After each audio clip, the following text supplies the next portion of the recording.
My mother sent me a bill for $467,000 on Mother's Day. The document was titled, "The Cost of Raising a Disappointment." She did not just send it to me privately. She broadcast it to our entire family group chat, exposing me to 26 relatives. So I replied with a single photograph. The next morning, 25 of them blocked her. The 26th person was my grandmother, and she did something far worse to my mother. My name is Julia. I am 33 years old, and I work as a forensic accountant in Chicago. Before I continue this story, let me know where you are watching from in the comments below.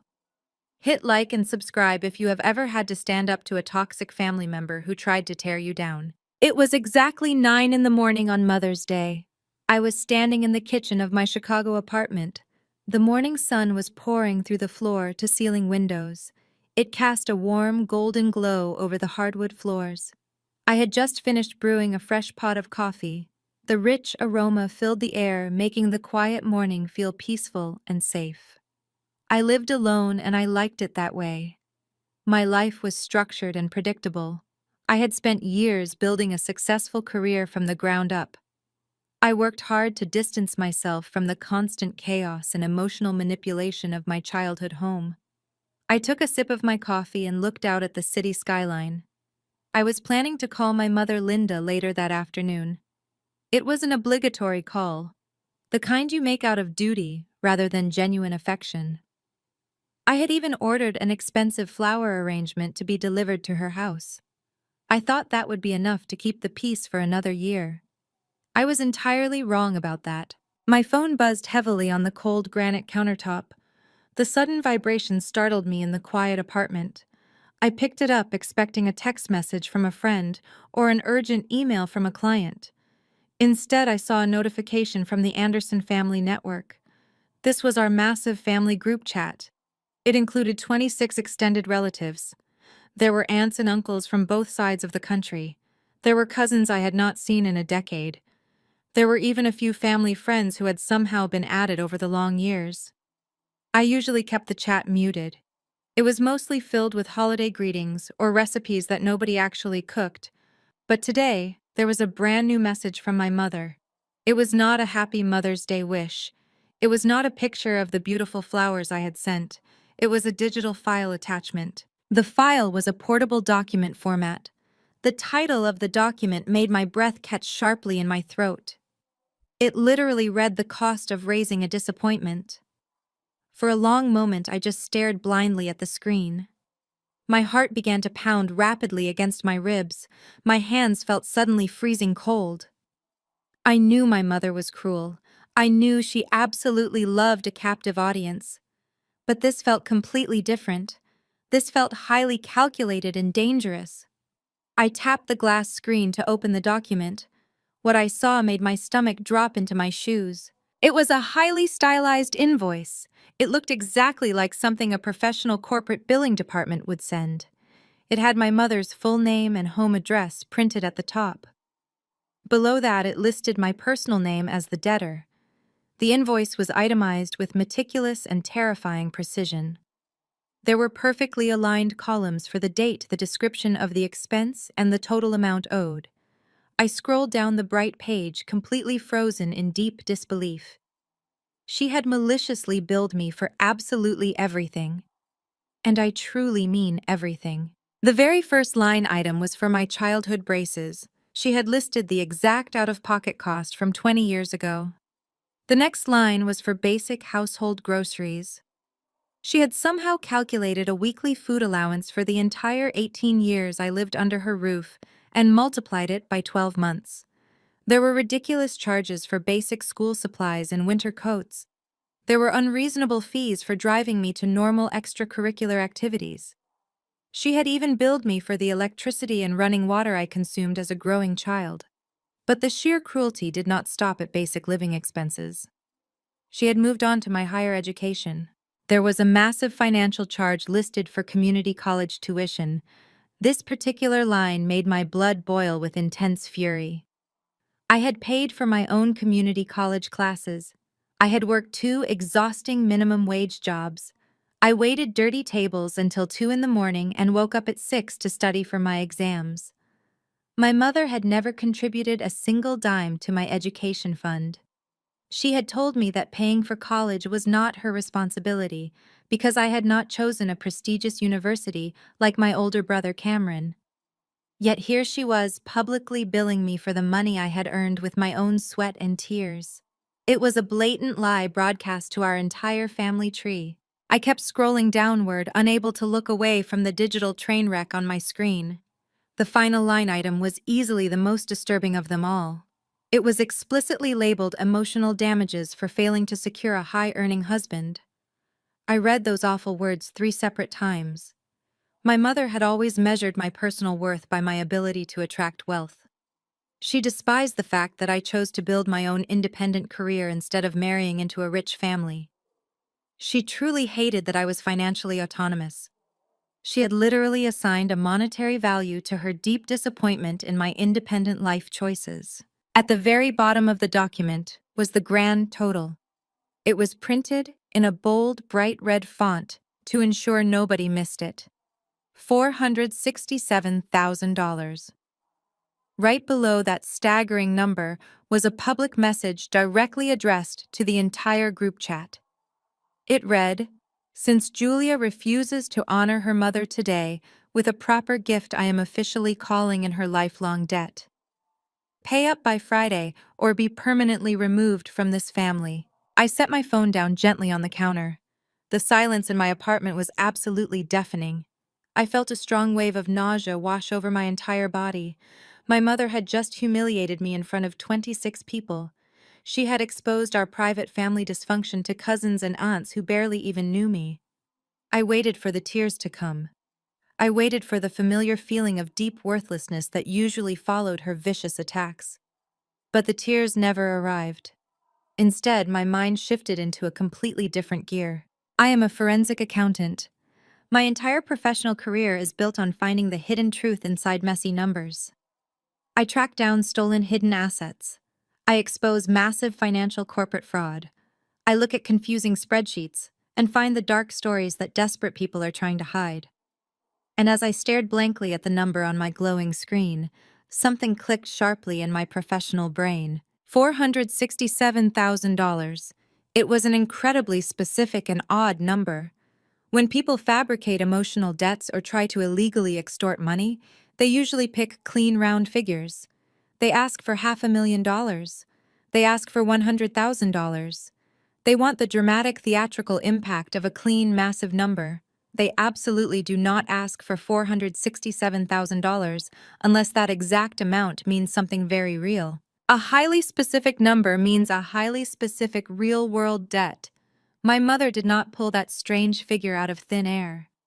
She actually needed exactly $467,000. She needed it incredibly quickly. She needed it by this coming Friday. The public shaming was not just about her usual cruelty. It was a desperate, panicked tactic to force my hand. She was trying to panic me into writing a massive check. She was using the heavy social pressure of the entire extended family to actively extort me. My phone vibrated violently again. The relatives were waking up across different time zones. Aunt Martha sent a long message saying how deeply disappointed she was in my current behavior. Uncle Thomas chimed in eagerly, agreeing with my mother. They falsely accused me of being an ungrateful and terrible child. I stared at the screen. I ignored the painful accusations and focused purely on the numbers. I had a mystery to solve today, and I was going to solve it. The notifications arrived in rapid succession. My phone buzzed so violently against the cold granite counter that it began to inch toward the edge. I stood perfectly still, watching the screen light up with name after name. Aunt Martha was the first to unleash her harsh judgment. She typed a massive paragraph about how I had cruelly abandoned my sweet mother the very moment I moved to Chicago. She claimed my corporate job had made me arrogant and completely cold. She said I owed my mother everything because Linda had sacrificed her youth to raise me. She demanded that I show some basic respect and pay what I owed to the woman who gave me life. Uncle Thomas chimed in right after her. He demanded that I apologize immediately and wire the funds by the end of the day. He called me a selfish, ungrateful daughter who cared more about city living than family loyalty. He reminded me that family is the only thing that matters in this world, and that I was destroying ours. Then came Cousin Rebecca. She sent 3 angry messages in a row. She accused me of thinking I was better than everyone else just because I lived in a high-rise apartment. She said my mother was crying and shaking, and that I was breaking her heart on the most important day of the entire year. The messages piled up like a digital avalanche. 26 people were watching this public execution. Most of them were joining in eagerly. A few remained silent, but their silence was just another painful form of complicity. Growing up, I would have completely shattered under this kind of coordinated attack. I would have called my mother in tears, begging for forgiveness for a crime I did not commit. I would have scrambled to make things right, to smooth over the heavy tension, to be the good, quiet daughter she constantly demanded. But I was not that scared little girl anymore. The toxic guilt they were trying to force on me simply did not stick. I read their vicious words and felt a profound sense of detachment. They did not know the real Linda. They only knew the carefully crafted victim persona she presented at family barbecues and holiday dinners. They did not know about the relentless emotional abuse behind closed doors. They did not know she had never paid a single dime toward my college tuition or my living expenses. They were perfectly willing to blindly attack me because it was easier than questioning the powerful family matriarch. I refused to give them the satisfaction of a response. I did not type out an angry defense. I did not try to correct their totally false narrative. Arguing with flying monkeys only feeds the drama. It gives them the exact fuel they need to keep the fire burning brightly. Instead, I took a deep breath and let the digital noise fade into the background. I needed to focus on the one detail in that ridiculous invoice that actually mattered. I scrolled back up past the hateful comments and focused my eyes on the original document. I stared at the bold red font at the bottom of the glowing screen. $467,000. I let that precise number echo in my mind. 467,000. In my line of work, you learn very quickly how to spot a lie. Liars have distinct, predictable patterns. When people fabricate financial claims out of thin air, they gravitate toward clean, round numbers. They want the shock value of a massive figure. If my mother simply wanted to punish me and cause a dramatic scene, she would have demanded $500,000. She would have billed me for an even 500,000. It is basic human nature to round up when you are trying to be theatrical and cruel. But $467,000 is an incredibly messy number. It is awkwardly specific. It lacks the punchy drama of a round $250,000 or $500,000. You do not accidentally generate a number like that when you are typing up a fake invoice to shame your daughter on Mother's Day. As a forensic accountant, that specific number was a massive glowing red flag. It sang to me like a warning siren. It told me a story that my mother was desperately trying to hide. A highly specific number means a highly specific ledger. It means there is a real-world debt attached to that exact amount. My mother did not make that number up to hurt my feelings. She actually needed exactly $467,000, and she needed it by Friday. That was the second glaring red flag. She had given me a strict, non-negotiable deadline. Extortionists only set hard deadlines when they are backed into a dangerous corner. If this was just about emotional manipulation, there would be no immediate rush. She could drag the painful drama out for months or even years. But Friday meant a real-world consequence was looming over her head. Friday meant a bill was coming due, or a bank was foreclosing, or an auditor was arriving. My mother was terrified. The public shaming in the group chat was not a display of power. It was a display of absolute panic. She was using the heavy social pressure of the entire extended family as a blunt instrument to force my hand quickly. She was hoping I would be so humiliated and broken by the collective family outrage that I would blindly write a massive check just to make the public embarrassment stop. She was counting on my childhood trauma to override my professional logic and training. She severely underestimated me. I picked up my phone and opened the settings menu. With a few quick taps, I muted the Anderson Family Network group chat entirely. The violent buzzing finally stopped. The silence returned to my sunlit kitchen. The peace was instantly restored. I poured my coffee into a ceramic mug and carried it over to my kitchen island. I opened my laptop and powered it on. The bright screen illuminated my face. I was no longer the scapegoat daughter caught in a complicated web of toxic family dynamics. I was a professional investigator stepping onto a fresh crime scene. If my mother needed exactly $467,000 by Friday, she had clearly made a catastrophic financial mistake. Linda was always obsessed with maintaining the appearance of immense wealth. She drove luxury cars and wore expensive designer clothes. She constantly bragged about her pristine credit score and her perfectly managed investment portfolios. She looked down on anyone who carried debt. For her to suddenly need nearly $500,000 in cash meant her entire financial facade was secretly crumbling. I needed to find out where the structural damage began. I opened a new secure browser window and pulled up the public county property records for her district. Real estate is always the first place people go when they are desperate for fast cash. It is the easiest major asset to leverage. I typed in her home address. The familiar street name brought a brief flash of painful childhood memories, but I pushed them away quickly. I clicked on the search button and waited for the database to load. The blue progress bar inched across the top of the screen. I took a slow sip of my hot coffee. The caffeine sharpened my focus. When the property records finally appeared, I started scanning the dense columns of legal text. I looked at the long history of deeds and titles. I checked for recent liens or property transfers. I was looking for anything out of the ordinary, anything that signaled a sudden, urgent need for cash. The first few entries were completely normal. The original purchase deed from 30 years ago. A routine refinancing from 15 years ago. A local permit for a minor kitchen renovation. Everything looked perfectly stable and boring. I took another sip of coffee and kept reading. I was determined to find the crack in her foundation. I knew it had to be there somewhere. People do not send unhinged extortion letters to their children unless they have exhausted all other logical options. She was out of money and out of time. I just had to find the paper trail that proved it. I scrolled down the page, preparing to dig deeper into the digital archives. The family noise was entirely blocked out. It was just me and the numbers now. And I always win when it comes to numbers. The harsh morning sunlight reflected off the towering glass facade of my corporate building in downtown Chicago. I walked through the revolving doors with a brisk and measured pace. My tailored charcoal suit acted as my daily armor. My leather briefcase felt heavy, but grounding in my right hand.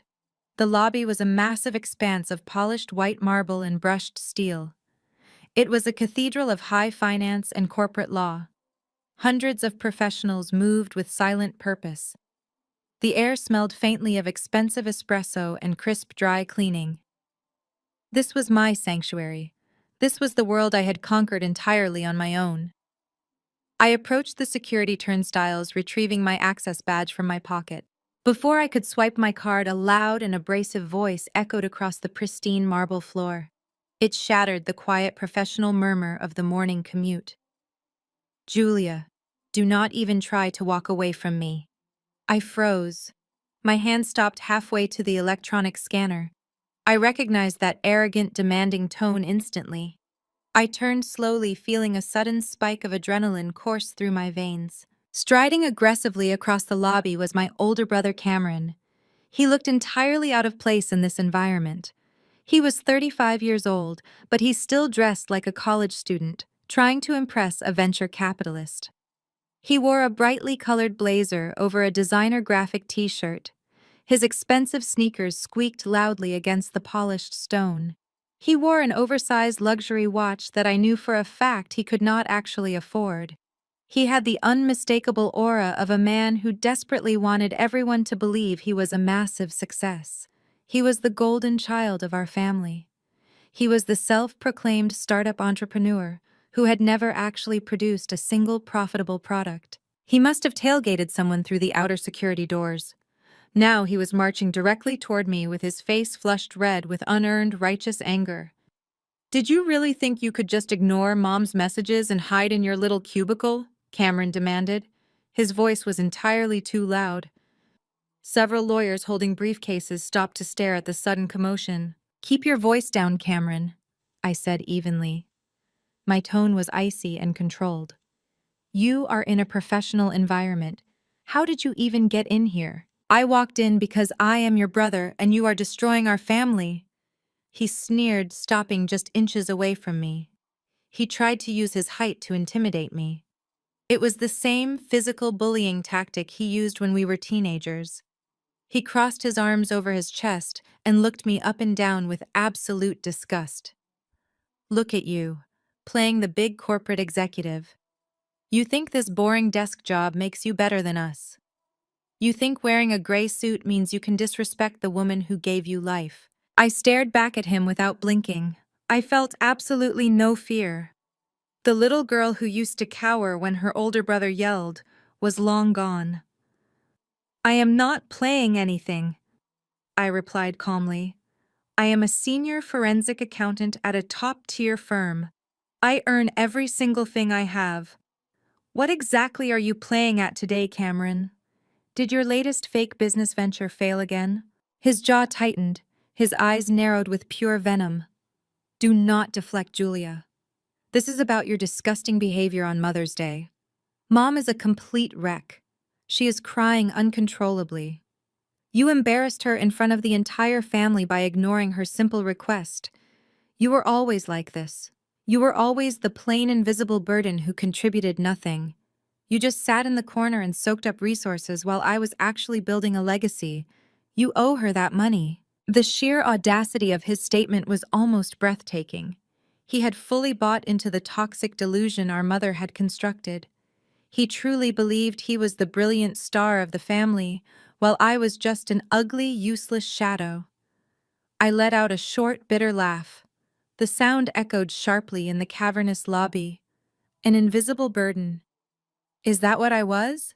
I asked, stepping 1 inch closer to him. "Yes, you are a selfish disappointment," Cameron hissed. "You ran away to the city and abandoned your real obligations." "I did not run away. I escaped," I said. My voice was low and lethal.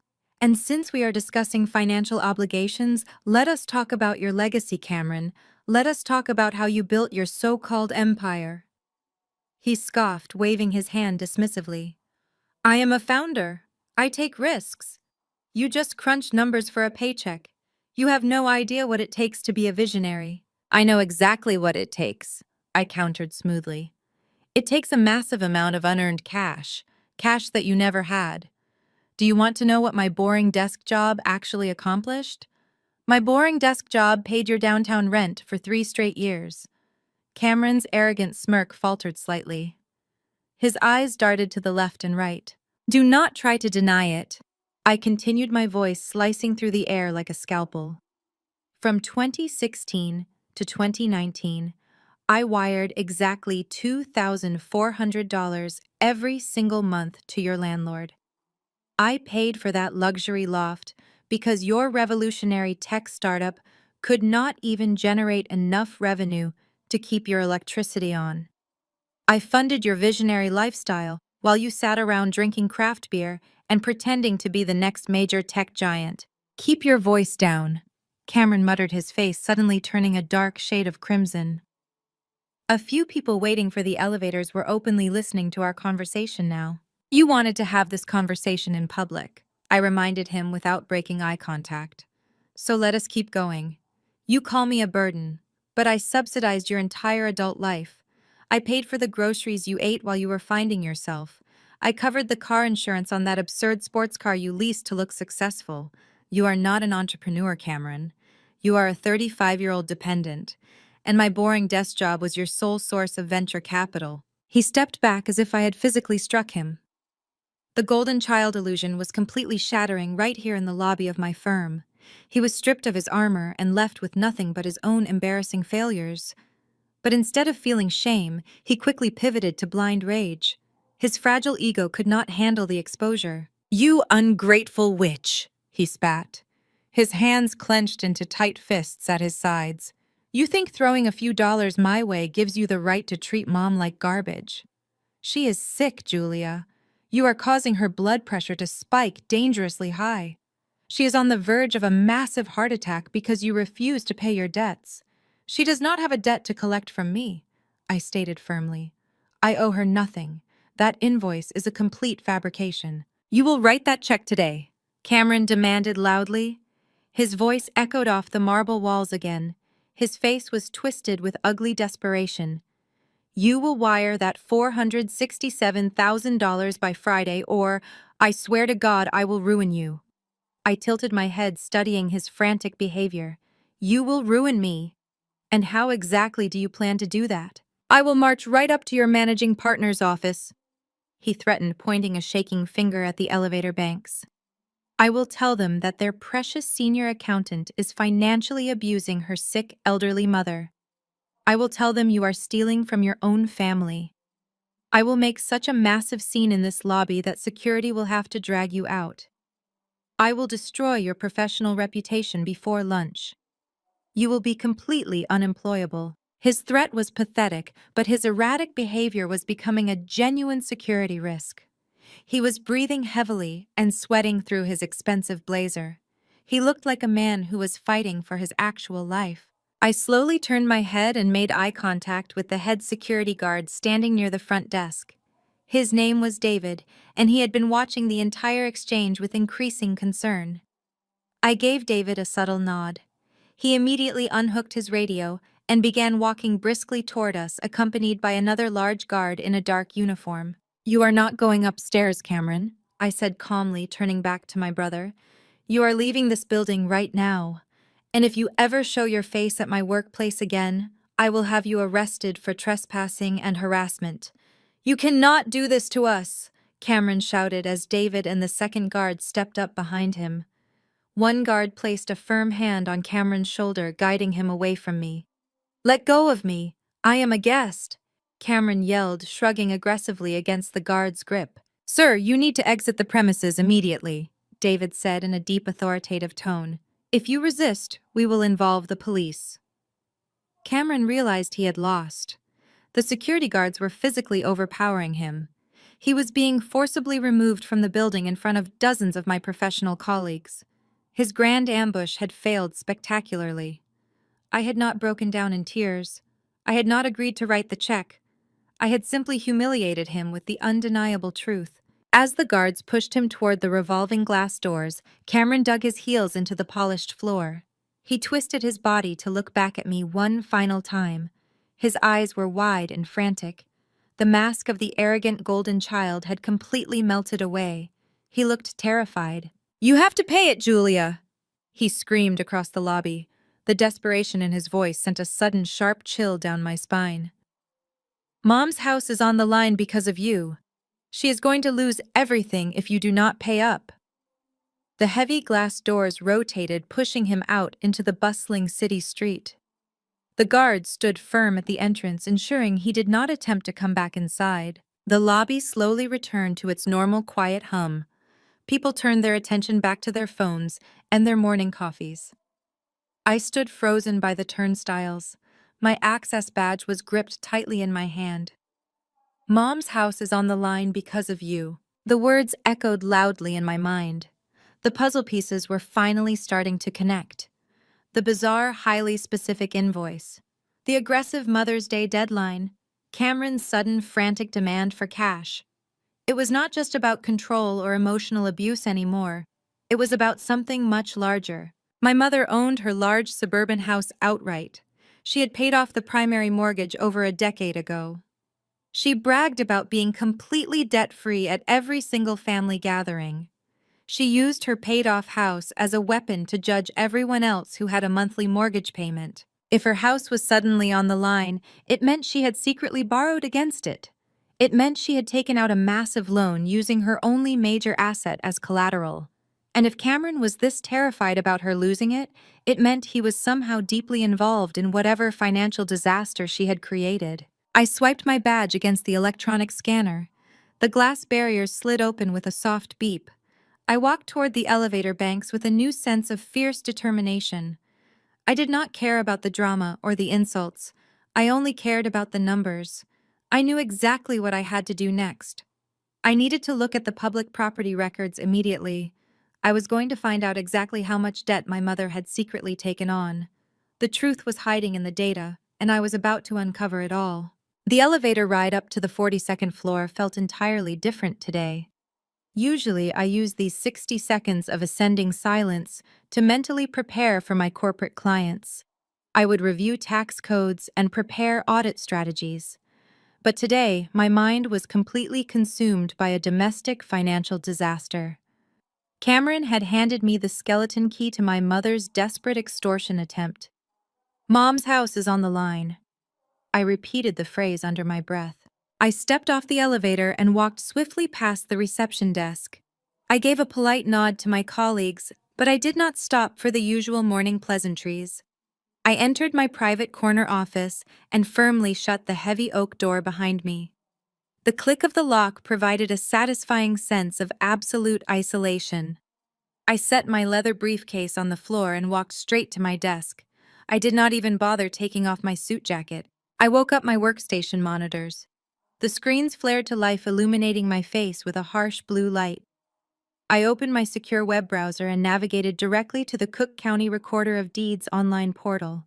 As I typed in my mother's full legal name and her suburban address, my professional training took complete control. My mother, Linda, was a woman who practically worshipped her own financial independence. She had paid off the 30-year mortgage on her 4-bedroom colonial house over a decade ago. It was her absolute crowning achievement. She weaponized that paid-off house at every single social gathering. Whenever a relative complained about interest rates or property taxes, Linda would adopt a sickeningly sweet smile and remind everyone that she owned her property free and clear. She treated debt like it was a moral failing. She looked down on anyone who owed money to a bank.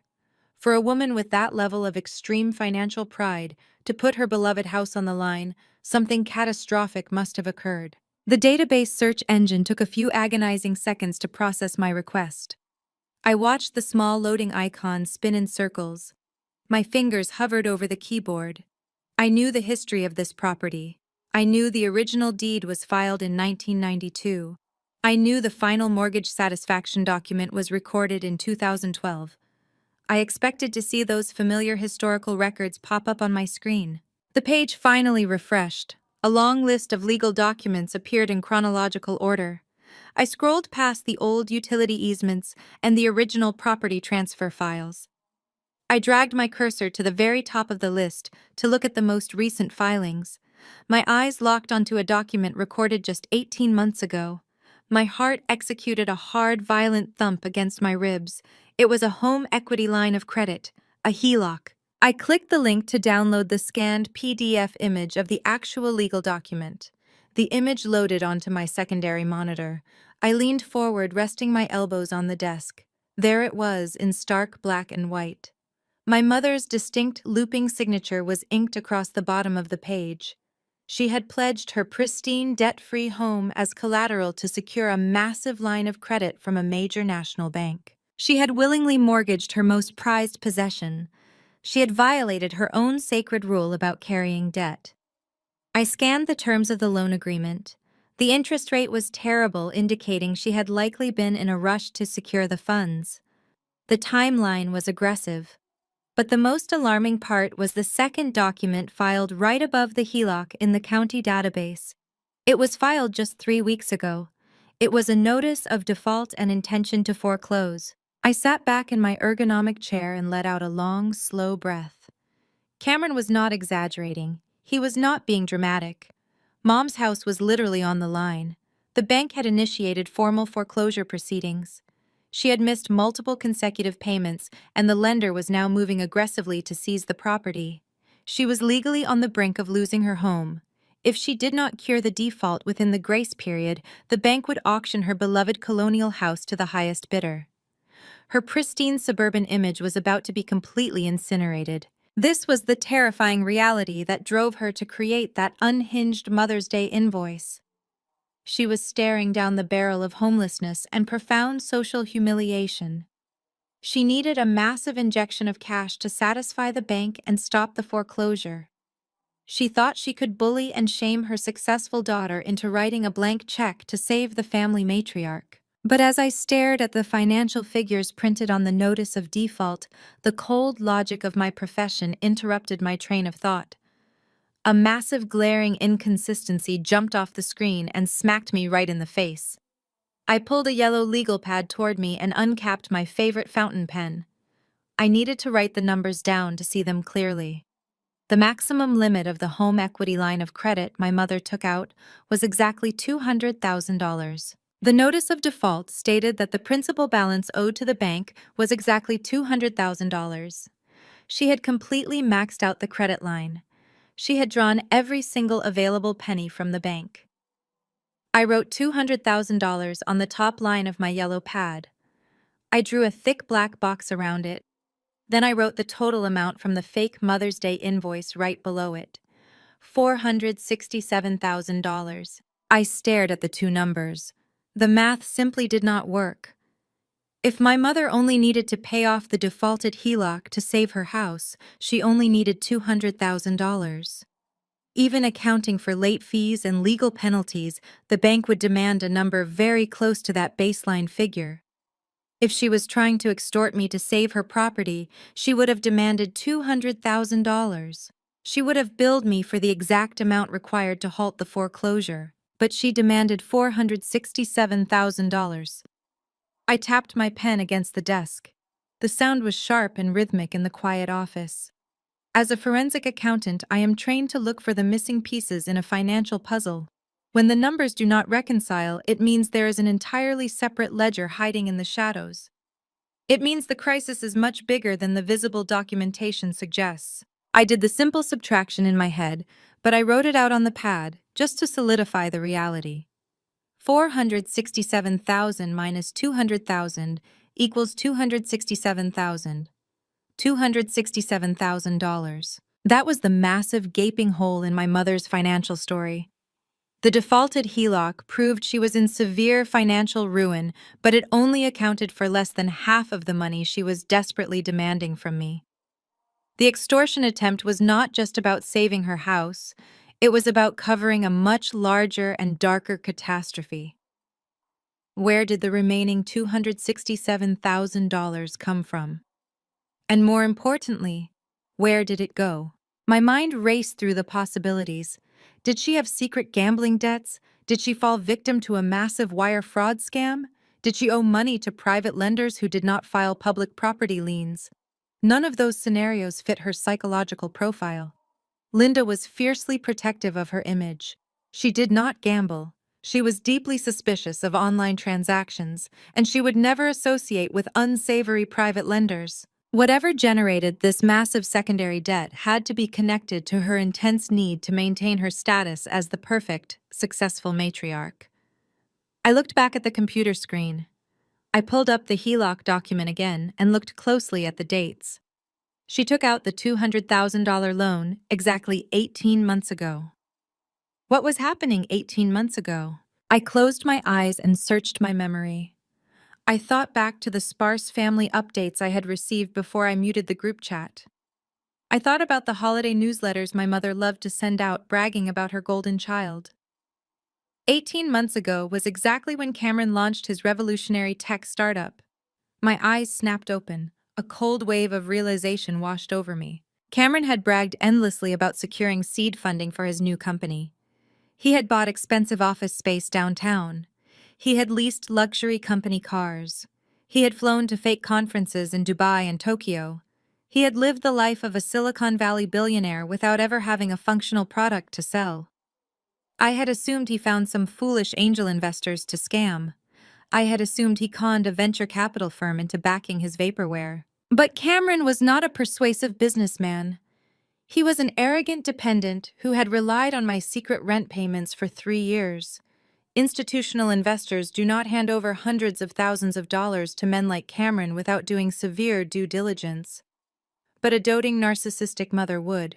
My mother had mortgaged her completely paid-off home to fund Cameron's fake startup. She had leveraged her ultimate status symbol to finance her golden child's delusion. That explained the $200,000 HELOC perfectly. but it still did not explain the missing $267,000. If Cameron burned through the initial $200,000 from the house loan, he would have inevitably come back for more. He always needed more. His fake billionaire lifestyle was incredibly expensive to maintain. When the HELOC ran dry, my mother would have been forced to find another source of immediate liquid cash to keep his startup illusion alive. But Linda had no other major assets. She had no other properties to leverage.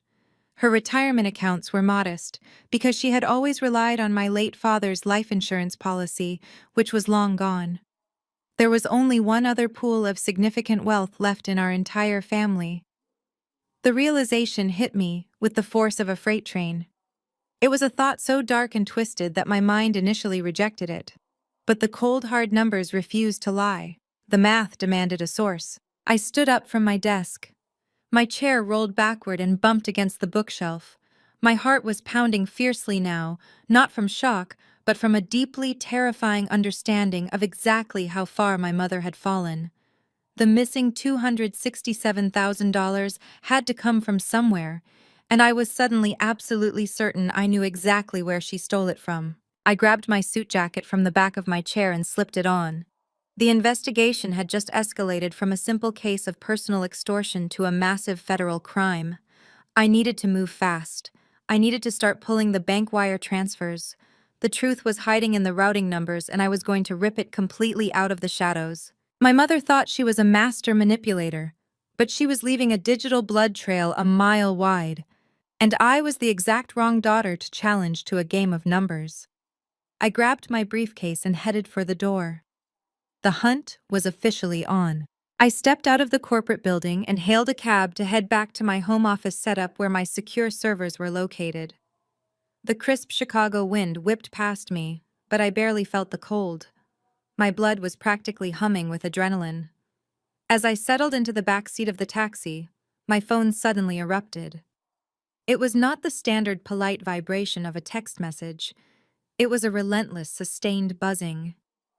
I pulled the device from my coat pocket and watched the screen light up with a fresh wave of unhinged hostility. The temporary peace I had secured by muting the group chat was completely shattered. My mother had realized that her initial tactic was failing. I had not broken down in tears, and I had not wired her the money. Cameron had clearly called her from the street to report his humiliating defeat in my lobby. Like any cornered predator, Linda was now escalating the attack to catastrophic new levels. She was unleashing the full toxic weight of the entire extended family. I unlocked my phone and tapped open the Anderson Family Network chat. Linda had posted a massive multi-paragraph manifesto. She had dropped all pretense of the fake invoice being about emotional damages or childhood braces. She was now publicly weaponizing her impending financial ruin, but twisting the narrative to make me the sole cause of her destruction. Her message was a masterpiece of pure manipulation. She wrote that my cruel and sudden refusal to honor my family debts was going to force her directly onto the streets. She claimed she was losing the family home because she had generously drained her savings to support my supposedly lavish lifestyle in the city. She painted a pathetic theatrical picture of an elderly mother being brutally evicted by heartless bankers, all because her wealthy corporate daughter refused to spare a tiny fraction of her vast fortune. She ended the dramatic post with a direct plea for salvation. She told the 26 relatives in the chat that she was packing her belongings into cardboard boxes as she typed. She claimed she would be living in her car by the end of the week. The group chat members swallowed the lie without a single ounce of critical thinking. The digital attack rapidly spilled over from the text thread into direct personal assaults. My phone began ringing back to back. I watched the names flash across the screen. Aunt Carol, Uncle Richard, Cousin David. I refused to answer a single one of them. I let every call go straight to voicemail. When the ringing finally paused, I clicked on the voicemail inbox. I pressed play on the first message. It was Aunt Carol. Her voice was shrill and vibrating with absolute disgust. She called me a cold-blooded sociopath. She screamed into the receiver that she was utterly ashamed to share my bloodline. She demanded to know how I could sleep at night in my luxury high-rise while my own mother prepared to sleep on the cold concrete streets. She threatened to come to Chicago and drag me to the bank herself if I did not wire the funds immediately. The next message was from Uncle Richard. He did not yell, but his quiet disappointment was designed to cut much deeper. He told me I was a selfish monster who had abandoned her roots. He said I was single-handedly killing the woman who gave me life. He commanded me to write the check today or consider myself entirely dead to the family. There were 14 voicemails in total. Each one was more vicious and unhinged than the last. They called me heartless. They called me an arrogant corporate drone. They accused me of hoarding millions of dollars while watching my family starve. They had been perfectly programmed by my mother to execute a synchronized psychological assault. It was a textbook flying monkey maneuver. Linda sat safely in the center of the web, pulling the strings while her relatives did all the dirty work. Just as I thought the smear campaign had reached its absolute peak, a new notification popped up on my screen. It was an automated alert from a social media platform. My cousin David had tagged me in a public post. I clicked the link and felt my jaw tighten. My mother had actually set up a GoFundMe campaign. She had not just kept this toxic drama contained to our private family circle. She had broadcast it to the entire internet. I stared at the campaign page in pure disbelief. The title of the fundraiser was Help Save a Devoted Mother from Sudden Eviction. The goal was set to exactly $467,000. The main image on this campaign page was a carefully curated photograph of Linda standing in front of her pristine colonial house. She was wearing an old, faded sweater I had never seen before and looking deliberately mournful. The description below the photo was a breathtaking work of pure fiction. Linda wrote a long, tragic story about how she was a devoted widow who had sacrificed her entire life savings to put her ungrateful daughter through college. She claimed that this same daughter had now become a massively wealthy corporate executive in Chicago. The story alleged that I had made a firm promise to take care of my mother in her old age, but had suddenly and maliciously broken that promise, leaving her drowning in unexpected medical and housing debt.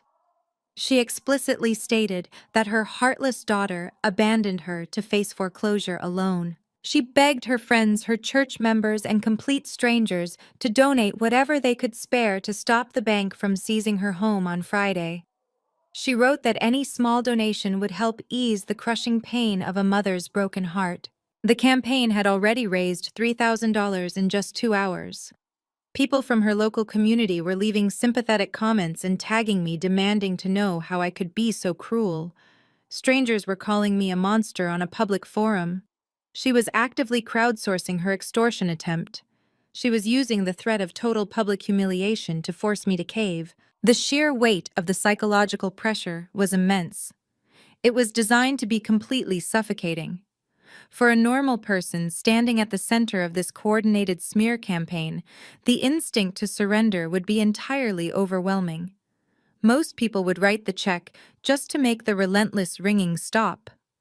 Most people would drain their savings to avoid being painted as a sociopath on the internet and exiled by their entire bloodline. My mother was counting on that exact human weakness.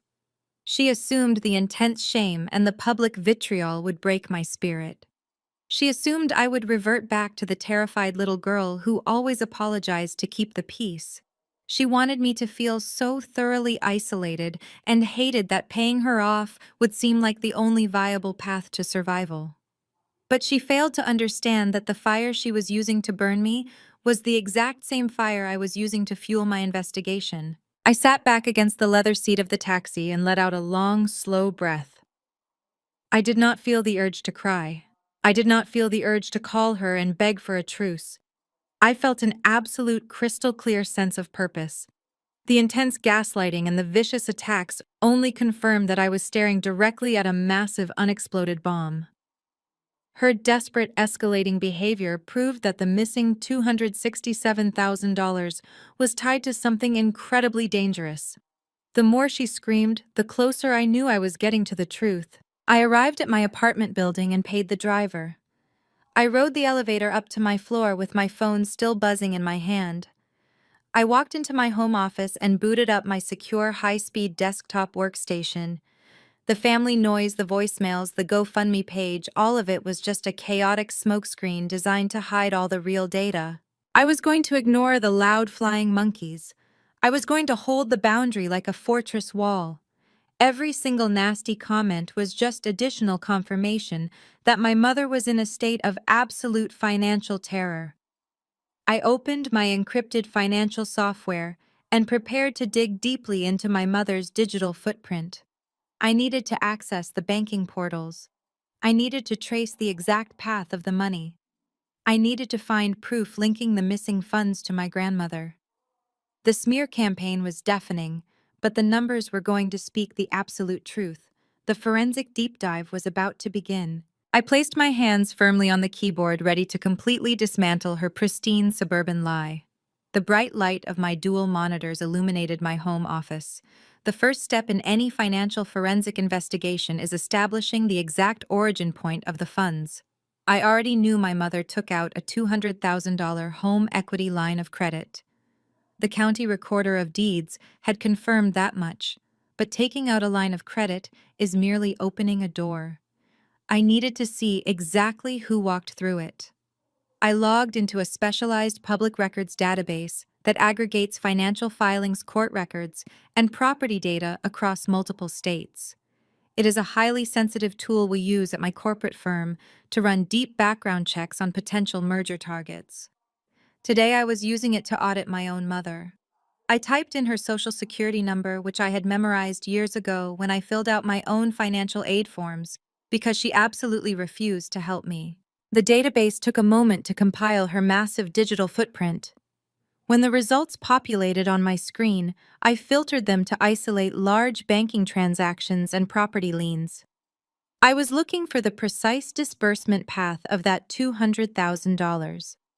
Most people who take out a massive line of credit against their home use it to remodel a kitchen or pay off crushing medical debt. There are always concrete paper trails for legitimate expenses. Contractors file permits. Hospitals report settled debts. But my mother's search results showed absolutely zero home improvement permits.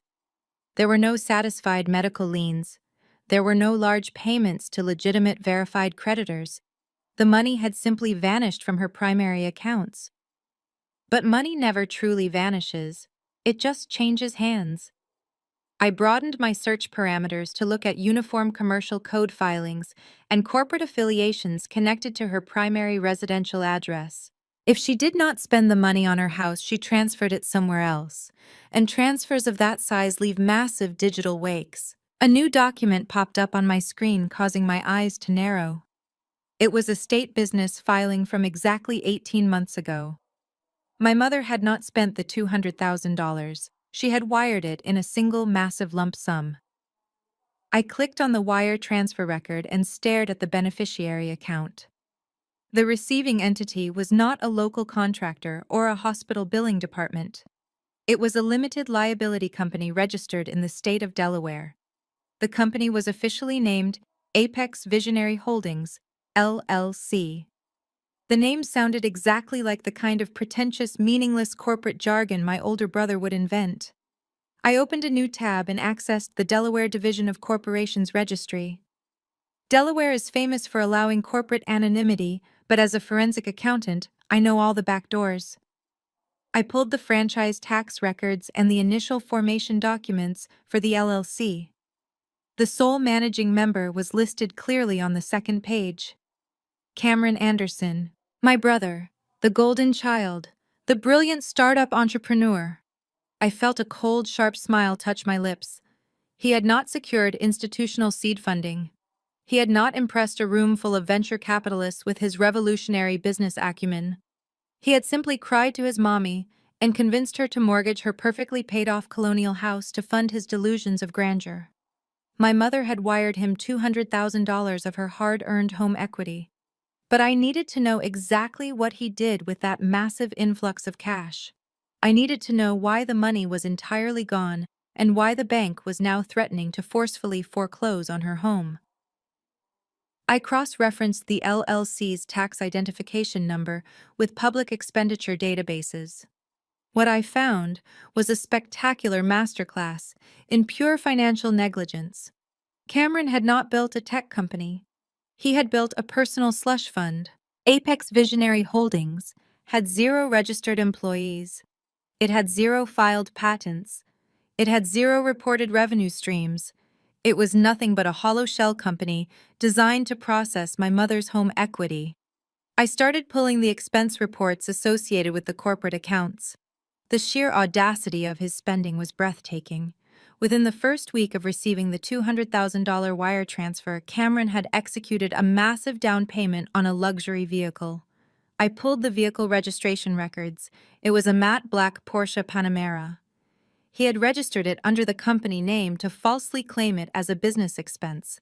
He had literally used our mother's house to buy himself a sports car so he could look successful driving around downtown Chicago. The corporate ledger was a horrifying roadmap of unearned luxury. There were massive charges for international travel. He had booked first-class flights to Tulum and Mykonos. He had stayed at 5-star resorts claiming they were networking retreats for his non-existent startup. There were astronomical bills for high-end steakhouses and VIP bottle service at exclusive nightclubs. He was playing the role of a wealthy tech founder while rapidly draining the very roof over his mother's head. But the luxury cars and exotic vacations only accounted for about $80,000. I kept digging through the transactional data to find the rest. I traced a series of rapid-fire wire transfers from the LLC to an unregulated offshore cryptocurrency exchange. Cameron had taken the remaining $120,000 of his mother's home equity and dumped it directly into highly volatile alternative digital currencies. I pulled up the historical charts for the specific tokens he had purchased. My professional eye quickly calculated the devastating loss. He had bought in at the absolute peak of a hyped-up market cycle. Within 6 months, the market had completely crashed.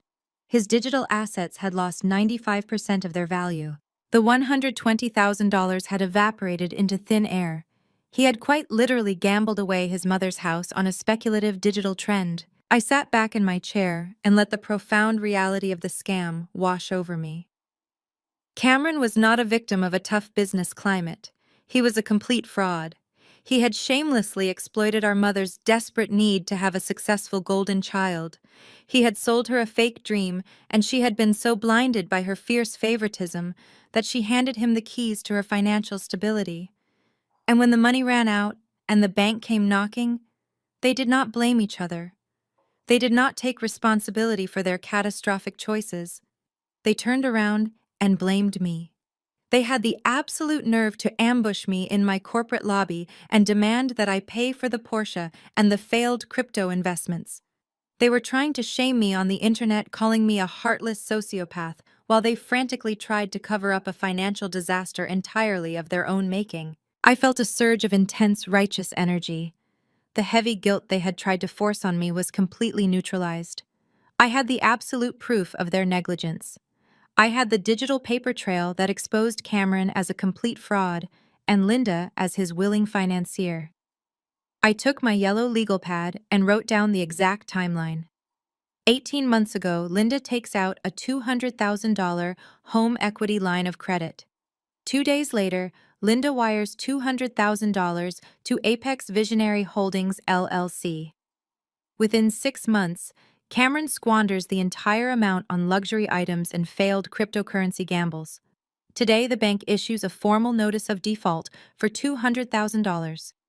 The timeline was perfectly airtight. The narrative was absolutely undeniable. I had successfully unraveled the first massive layer of their deception.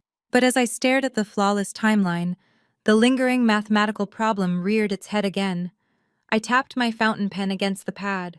The numbers were still aggressively fighting each other. I had successfully traced the $200,000. I knew exactly where it came from and exactly how Cameron had destroyed it. I knew why my mother's house was facing imminent foreclosure, but the invoice she sent me to the entire extended family group chat was not for $200,000.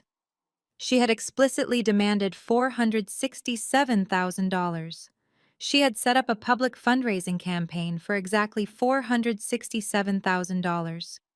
If she only needed to stop the foreclosure on her house, she only needed $200,000. She would not risk the extra public exposure of demanding more than double what she owed the bank unless she was in a much deeper, much darker hole. I had found the bottom of the home equity well, but there was another massive financial crater hiding just out of sight. I stared at the bold numbers I had written on my pad. 467,000 minus 200,000 equals 267,000. There was a missing $267,000. Cameron had clearly blown a total of nearly $500,000. He had drained the house first. But when that money vanished into the crypto crash, he must have gone back to the well. He must have begged our mother for more cash to save his failing scam. And Linda, desperate to protect the illusion of her successful son, had somehow found another $267,000 to give him. I had hit a temporary dead end. I had exhausted the public property records. I had traced the corporate accounts as far as the public filings would allow. I had undeniable proof of the first phase of the fraud, but I was staring blindly at a massive gap in the ledger. My mother did not have a high-paying job. She did not have a massive stock portfolio. She did not have a second property to mortgage. So where on earth did a woman with no other major assets find a spare $250,000 in liquid cash to hand to her fraudulent son? I sat in the quiet of my home office, listening to the soft hum of my computer tower. I closed my eyes and mentally mapped out every single branch of our family tree. I thought about every relative, every asset, every possible source of generational wealth. There was only one other pool of significant money in our entire bloodline, and the realization of what my mother might have done to access it made my blood run absolutely cold. The realization hit me with the chilling force of a winter storm rolling off Lake Michigan. I stood up from my desk and began to pace the length of my home office. My mind was rapidly sorting through decades of complex family financial history. My mother did not have a high-paying corporate job. She did not possess a secret diversified stock portfolio. She had no other physical properties to leverage for cash. Yet I was absolutely certain she had found an additional $267,000 to feed Cameron's fraudulent startup. There was only one other significant pool of liquid wealth in our entire extended family tree. It was the untouchable sacred cow of the Anderson family finances. It was Grandma Ruth's irrevocable medical trust. Grandma Ruth was my late father's mother. When my grandfather passed away 20 years ago, he established a massive legally binding trust designed specifically to cover Ruth's high-end assisted living and end-of-life medical care. He wanted to guarantee that she would never want for anything in her twilight years. The trust was strictly structured. The principal was locked away, generating interest to pay for her luxury care facility in the suburbs. My mother, Linda, had successfully petitioned the probate court to be named the sole managing trustee shortly after my father died. She argued that she was the most responsible and financially savvy family member to oversee the disbursements. The court granted her total control over the accounts. I stopped pacing and stared blindly at my office wall. For years, my mother had weaponized her position as trustee.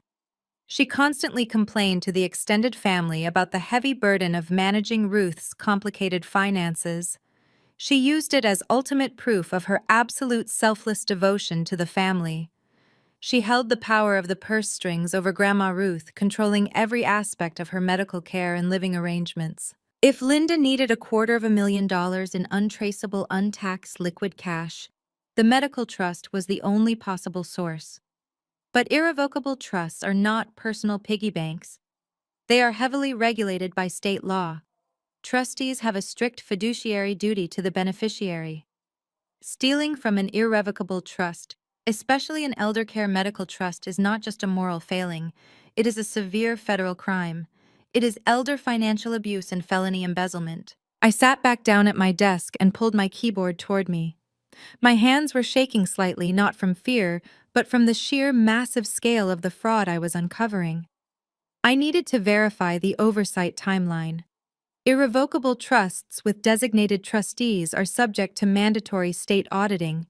The probate court requires annual financial disclosures to ensure the trustee is not mismanaging the beneficiary's assets.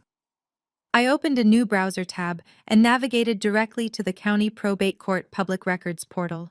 I typed in the specific trust identification number which I had kept on file from a brief period when I tried to help my mother organize her taxes before she disowned me. The court docket loaded on my screen.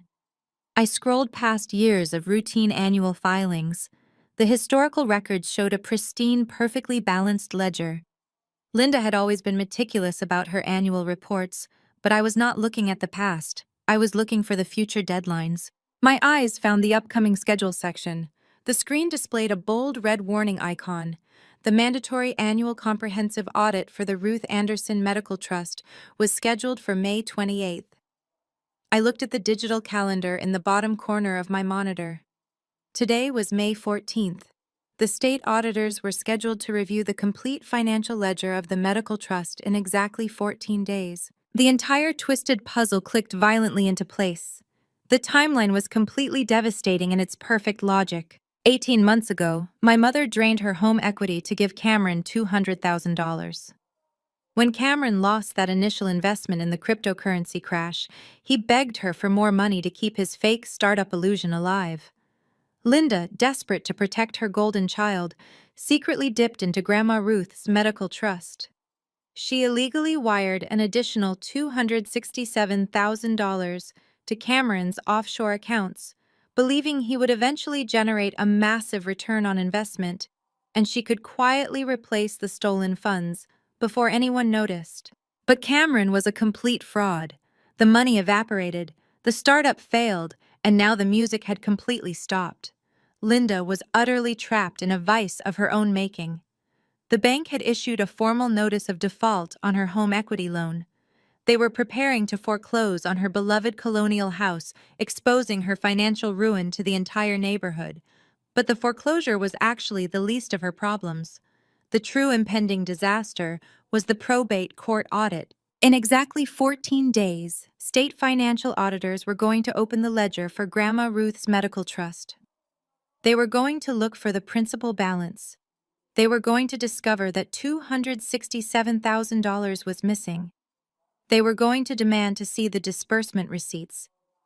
When Linda could not produce legitimate medical invoices to justify the missing funds, the auditors would immediately alert state prosecutors. The investigation would take less than a week. The paper trail would lead directly from the trust account to Cameron's offshore crypto wallets. Linda was not just facing the loss of her home.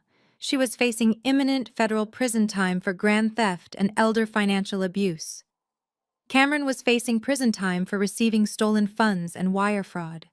The golden child and the perfect matriarch were staring down the barrel of dual felony convictions. That was the true origin of the unhinged Mother's Day invoice. It was never about childhood braces or college tuition. It was a panicked, frantic extortion attempt designed to cover up a massive federal crime. Linda needed exactly $467,000 to balance both ledgers. She needed $200,000 to pay off the bank and stop the public foreclosure. She needed $267,000 to secretly replace the stolen medical funds before the state auditors arrived in 2 weeks. She targeted me because I was the only person in her orbit who actually had that kind of liquid capital.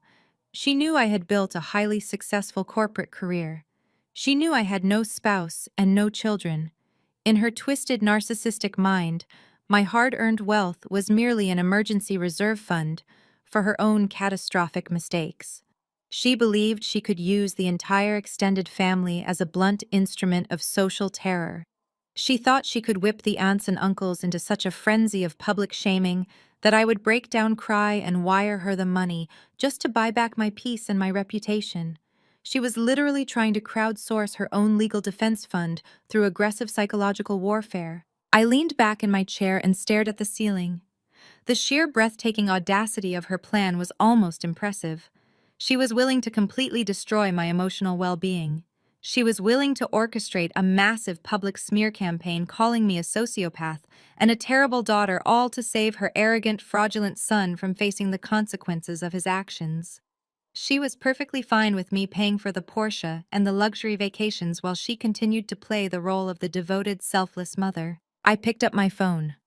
The Anderson Family Network group chat was still muted, but I could see the notification badge displaying over 200 unread messages. The flying monkeys were still blindly attacking me. They were still fiercely defending the woman who was actively stealing from their own elderly mother. The aunts and uncles who were cursing my name had absolutely no idea that Linda was quietly draining the very fund designed to keep their matriarch comfortable and safe. I needed to secure the final piece of undeniable proof. I had the logical timeline and the mathematical certainty, but in forensic accounting, logic is not enough. You need the actual signed documents. You need the smoking gun that links the suspect directly to the missing funds. I needed to see the internal ledger for Grandma Ruth's trust account, but I was not the trustee. I had no legal authority to demand the bank records. The only person who could legally request the transaction history other than Linda was the beneficiary herself. I needed to visit Grandma Ruth. The thought made my chest tighten with a sudden sharp pain. I had not seen my grandmother in nearly 2 years. After my mother publicly disowned me, she had systematically cut off my access to the rest of the family. She had moved Ruth to a new, highly exclusive assisted living facility in the northern suburbs and aggressively restricted the visitor list. Linda controlled Ruth's phone and her schedule, ensuring I could never establish direct contact. I had sent cards and letters, but I strongly suspected my mother intercepted them before they ever reached Ruth's room. I had stayed away because I believed it was the only way to keep the peace. I believed my presence would only cause drama and upset my grandmother. I had accepted the exile to protect her from my mother's wrath. But now I realized my forced absence had left Ruth completely vulnerable to financial predation. My mother had isolated her not for her protection, but for her own financial convenience. I checked the time. It was early afternoon. The luxury care facility had open visiting hours until 8 in the evening. I did not know if Linda had formally banned me from the premises, but I was not going to let a front desk receptionist stop me. I was a senior forensic accountant, armed with the knowledge of a massive impending felony.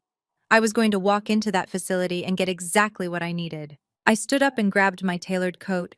I packed my laptop and my portable scanner into my leather briefcase. I was stepping onto the front lines of a major financial crime scene, and I needed to be fully prepared to extract the data quickly. I walked out of my apartment and hailed another cab. The drive to the northern suburbs would take an hour. It gave me exactly 60 minutes to formulate a strategy on how to gently explain to an 82-year-old woman that her devoted daughter was actively stealing her end-of-life care money to fund a fraudulent crypto scam. The family war had officially moved beyond mean text messages and petty insults. I was bringing the absolute crushing weight of federal law directly to their doorstep. The cab ride to the northern suburbs felt agonizingly slow. The sprawling concrete jungle of Chicago gradually gave way to manicured lawns and towering oak trees. I watched the scenery blur past the window, my mind racing through every possible scenario. I needed to see Grandma Ruth. I needed to see the internal ledger of the medical trust. I needed the undeniable smoking gun. But more than anything, I needed to make sure she was safe. The facility was an hour away, but the distance felt much greater. It felt like I was crossing a massive emotional border, returning to a family battlefield I thought I had left behind forever. The luxury care facility was designed to look like a high-end country club rather than a medical institution. The architecture featured sweeping stone pillars and massive glass windows. The grounds were flawlessly landscaped with vibrant spring flowers and bubbling fountains. This was exactly the kind of place my grandfather had envisioned when he established the irrevocable trust. He wanted Ruth to spend her final years surrounded by absolute comfort and dignity. I paid the cab driver and walked up the wide, circular driveway. I gripped the handle of my leather briefcase tightly. The heavy glass doors slid open automatically. The lobby smelled faintly of lavender and expensive floor wax. I approached the polished mahogany reception desk, preparing myself for a potential confrontation. My mother had absolute control over Ruth's care. It was highly likely she had placed my name on a strict do not admit list. The receptionist was a young woman in a crisp uniform. She looked up with a polite, professional smile. "Can I help you?" "I am here to see Ruth Anderson," I said, keeping my voice low and authoritative. "I am her granddaughter, Julia." The receptionist tapped her keyboard, bringing up the resident registry. She frowned slightly as she read the screen. "I am sorry, Miss Anderson, but according to our records, the primary trustee has requested that all family visits be cleared through her first." I leaned forward, resting my hands on the high counter. I anticipated this exact response. My mother was thorough in her isolation tactics. I reached into my briefcase and pulled out my corporate identification badge and a blank manila folder. I slid them across the polished wood. "I understand the standard protocol," I said, my tone perfectly level. "However, I am a senior forensic accountant, and I am here in a professional capacity regarding the impending state audit of Mrs. Anderson's medical trust. The annual review is scheduled for May 28th. If I am denied access to the beneficiary today, I will be forced to note the obstruction in my preliminary report to the probate court. I am sure the facility administration does not want to be cited for interfering with a financial investigation." It was a complete bluff. I had no official mandate from the probate court. I was conducting a rogue personal investigation. But I delivered the lie with such absolute corporate certainty that the receptionist immediately hesitated. "Facility employees are trained to avoid any situation that involves legal liability or state auditors." She looked at my heavy corporate badge and the serious expression on my face. "Let me just call the floor nurse to see if Mrs. Anderson is awake," she said nervously, picking up the phone. A few minutes later, I was walking down the quiet carpeted hallway of the residential wing. My heart pounded aggressively against my ribs. I had not seen my grandmother in 2 years. I did not know what to expect. I did not know how much my mother had poisoned her mind against me. I reached room 412 and knocked gently on the heavy wooden door. "Come in," a familiar voice called out.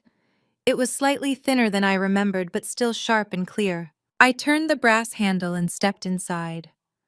The room was bathed in warm afternoon sunlight. It was decorated with elegant furniture and dozens of framed family photographs. Grandma Ruth was sitting in a plush armchair near the window. She looked frail.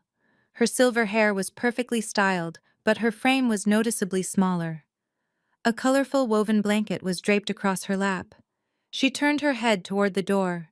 When her eyes focused on my face, she gasped softly. "Julia."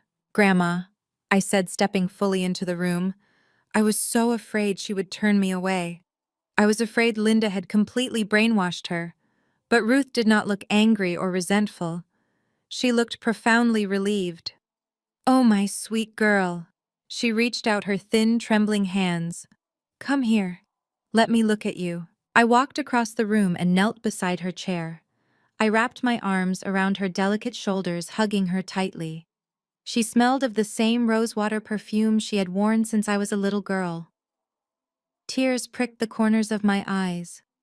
The 2 years of forced separation felt like a massive, stolen block of time.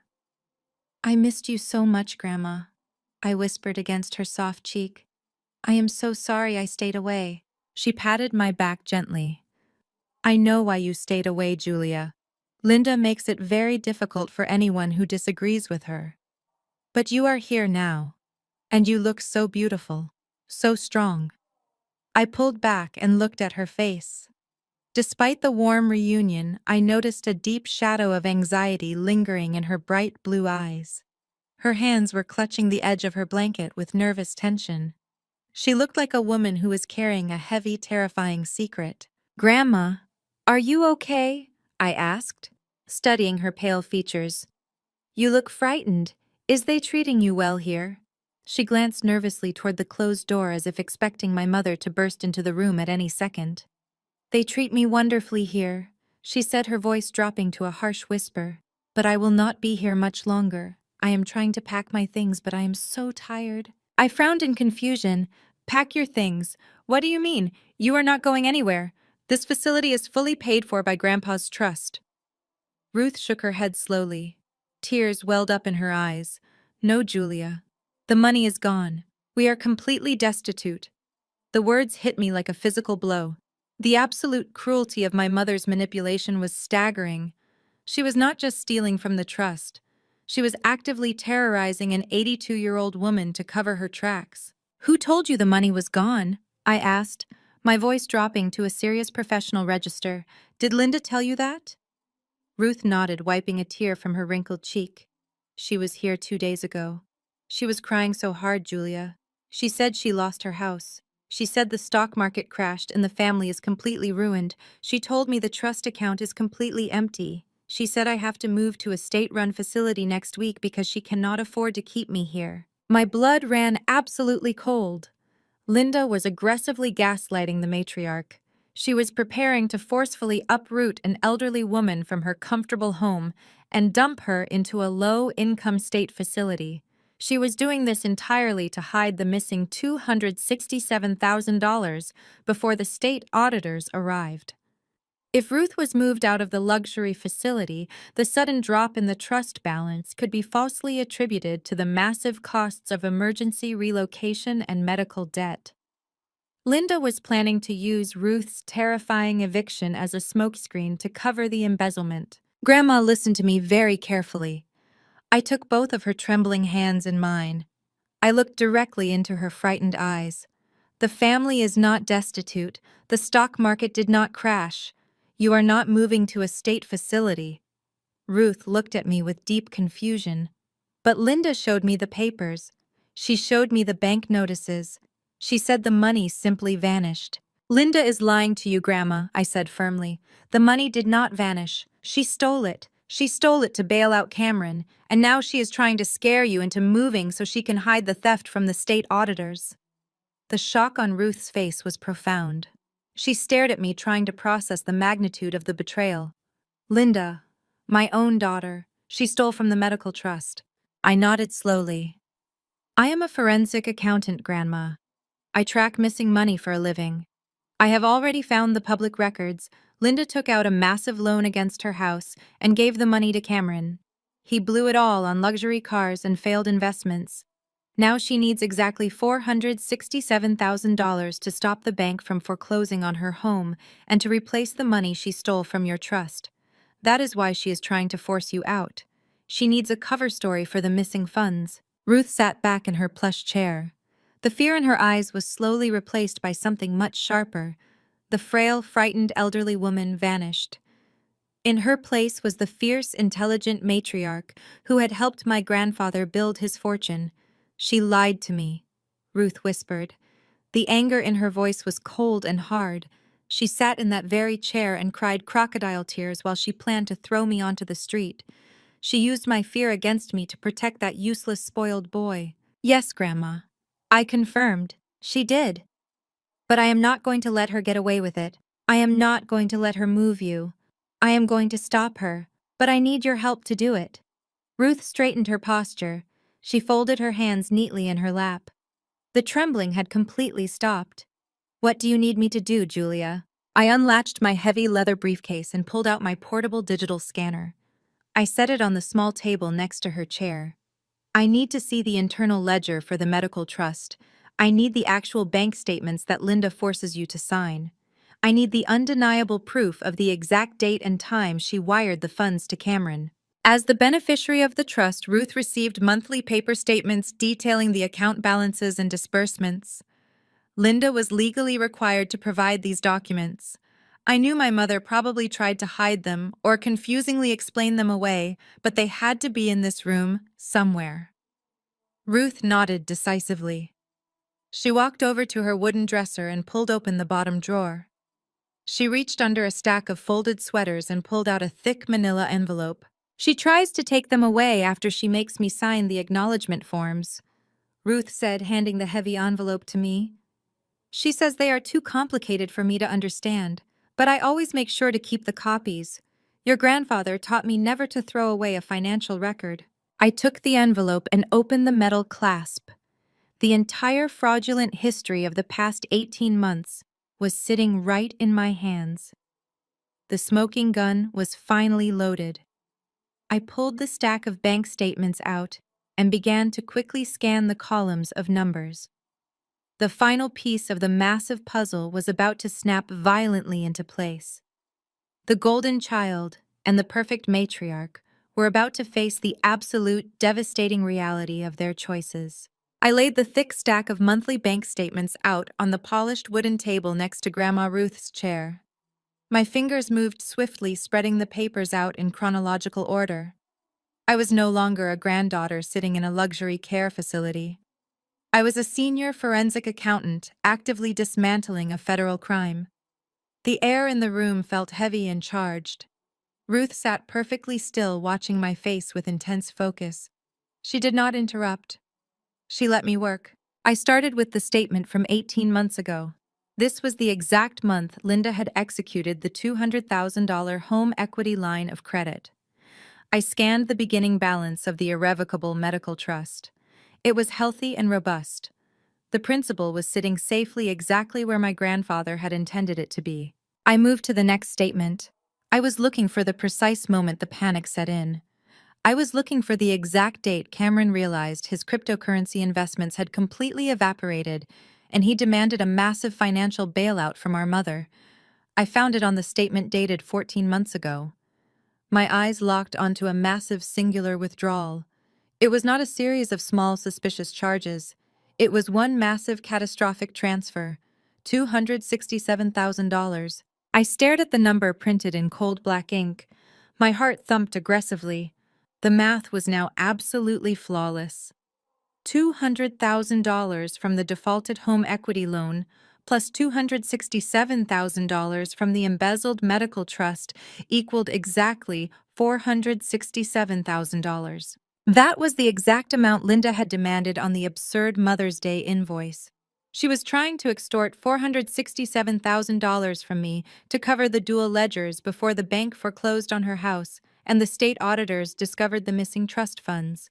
She had weaponized the entire extended family to pressure me into saving Cameron from federal prison. But the bank statement only showed the withdrawal amount. In a court of law, that is not enough. A withdrawal is just a number. To prove embezzlement, you have to prove intent and destination.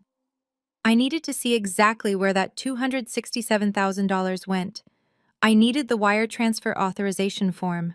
Grandma, I said, keeping my voice incredibly calm. Do you have the supplemental documents that came with this specific monthly statement? The bank usually includes copies of cleared checks and wire transfer authorizations. Ruth nodded sharply. She knows I always demand the full packet. She hates giving it to me, but she knows your grandfather trained me to read the fine print. She pointed a trembling finger toward the bottom of the manila envelope. Look in the back. There are some loose papers she tried to take away from me. I hid them when she went to the bathroom. I reached into the heavy envelope and pulled out a small stack of folded documents. I sifted through them quickly. My breath caught sharply in my throat. There it was, the absolute undeniable smoking gun. It was a formal wire transfer authorization request. It was filled out in my mother's distinct aggressive handwriting. The date matched the massive withdrawal from the medical trust. The amount listed was exactly $267,000. But it was the beneficiary information that sealed her fate completely. Linda had not wired the money to a legitimate medical provider. She had not wired it to a luxury care facility. She had explicitly authorized the bank to send $267,000 directly to an offshore account registered in the Cayman Islands. The receiving entity listed on the wire transfer was Apex Visionary Holdings, LLC, Cameron's fake startup. She had literally stolen $250,000 from an 82-year-old woman and wired it directly to a Cayman Islands account controlled by her fraudulent 35-year-old son. I looked closely at the signature line at the bottom of the authorization form. My blood ran completely cold. Linda had not just authorized the transfer as the managing trustee. She had actually forged Grandma Ruth's signature on the secondary approval line. She committed felony forgery to execute a felony embezzlement. The sheer blinding arrogance of the crime was almost difficult to process. Linda truly believed she was untouchable. She believed she was so much smarter than the bank, the auditors, and the legal system. She thought she could easily replace the money by extorting her successful daughter before anyone ever noticed. "I have it, Grandma," I whispered, staring at the forged signature. "I have the absolute proof. She stole the money and sent it to Cameron, and she forged your name to do it." Ruth let out a long, shaky breath. She closed her eyes and leaned back against her plush chair. Her face looked incredibly tired, but the fierce determination had not left her features. "What do we do now, Julia?" she asked, her voice barely above a whisper. "Do we call the police? Do we confront her?" I shook my head slowly. "No, we do not confront her privately. If we confront Linda behind closed doors, she will instantly destroy all the original digital and physical records. She will claim the paperwork is a misunderstanding. She will try to manipulate you into changing your story. She will gaslight the entire family and paint me as a crazy, aggressive daughter who is trying to steal her power. We cannot give her any room to spin the narrative." I carefully folded the wire transfer authorization request and the matching bank statement. I placed them safely inside my leather briefcase. "I am taking these original documents with me," I explained, locking the briefcase. "I have high-resolution portable scanners in my office. I am going to create certified encrypted digital copies of every single page. I am going to build an impenetrable forensic dossier." "And then what?" Ruth asked, opening her bright blue eyes. "Then we set a trap," I said coldly. "Linda is currently rallying the entire extended family against me. She is using the group chat to build a massive army of flying monkeys. She thinks public humiliation is her greatest weapon. She thinks she can terrorize me into writing that check by making me the villain of the family." I stood up and walked over to her chair.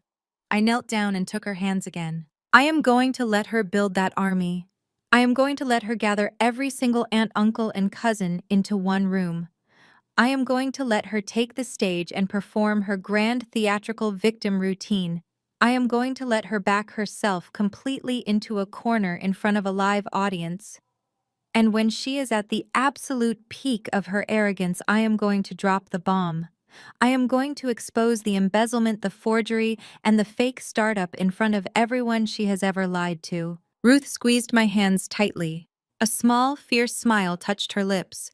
"Your grandfather would be so incredibly proud of you, Julia. You have his brilliant mind and his absolute lack of fear." We spent the next 20 minutes coordinating our strategy. I told Ruth to pretend she knew nothing. I told her to act like the frightened, confused, elderly woman Linda expected her to be. If Linda visited again, Ruth was to simply nod and agree to whatever outrageous lies Linda told her about the missing money. I walked out of the luxury care facility and hailed a cab back to downtown Chicago. My mind was operating at maximum professional capacity. I was no longer an emotional daughter dealing with family drama. I was a specialized forensic weapon actively targeting a massive financial threat. When I returned to my apartment, I immediately fired up my secure servers. I carefully scanned the forged wire transfer authorization and the trust bank statements. I uploaded the documents to an encrypted cloud drive, creating multiple redundant backups. I cross-referenced the Cayman Islands routing numbers with the Delaware LLC filings I had pulled earlier. The digital paper trail was now absolutely flawless. Any federal prosecutor could look at this dossier and secure an immediate grand jury indictment within 48 hours. My phone began to vibrate violently on my desk. The Anderson Family Network group chat was exploding again. The notifications were rolling in like a continuous digital wave. I had kept the chat muted, but the sheer volume of incoming messages was lighting up my screen. I picked up the device and tapped the screen. I needed to see what Linda was planning next. I needed to know how she was escalating the timeline. The state auditors were arriving in exactly 14 days, and her panic was becoming erratic. Linda had posted a new message tagged with high-priority alert icons. "This family is currently facing a catastrophic crisis," she wrote in the group chat. My ungrateful daughter Julia has completely ignored my pleas for help. She is perfectly content to watch me lose my home and sleep on the streets. I have tried to handle this privately, but her aggressive silence leaves me no choice. I am calling an emergency family meeting this Friday evening at 7 o'clock. We will be gathering at the Oak Room Steakhouse. Attendance is absolutely mandatory. We will be holding a formal intervention. If Julia refuses to attend or refuses to honor her debts, I will be formally and publicly disowning her from this family forever. The responses from the extended family were immediate and vicious. Aunt Martha confirmed her attendance and promised to help hold me accountable. Uncle Thomas aggressively demanded that I show up and face the family like an adult. Cousin Rebecca posted a long, angry paragraph calling me a coward. All 26 relatives were actively rallying behind the corrupt matriarch. They were perfectly primed for a public execution. I stared at the invitation on my screen. The Oak Room Steakhouse was a high-end, pretentious restaurant located in the suburbs, right near Linda's house.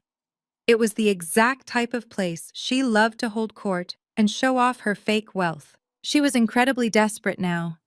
Friday was exactly the deadline she had set in her original unhinged invoice. She needed that $467,000 before the weekend so she could clear the offshore wire transfers and balance the medical trust ledger before the state auditors arrived the following week. She thought a massive public intervention at a crowded luxury restaurant would finally break my spirit. She assumed I would be so utterly terrified of a screaming public confrontation with 26 relatives that I would simply hand over a certified check to make the nightmares stop. I felt a sharp, cold smile form on my face. I did not type a response in the group chat. I did not defend myself against the furious barrage of incoming insults. I simply clicked the small icon at the bottom of the screen. I selected the calendar app and blocked out Friday evening at 7 o'clock. I was going to walk directly into the lion's den. I was going to let her gather the entire family into one room. I was going to let her command the stage and deliver her flawless performance. I was going to let the aunts and uncles scream their self-righteous demands. And then I was going to completely incinerate her entire world. The weapon was fully loaded. The target had actively chosen the battlefield.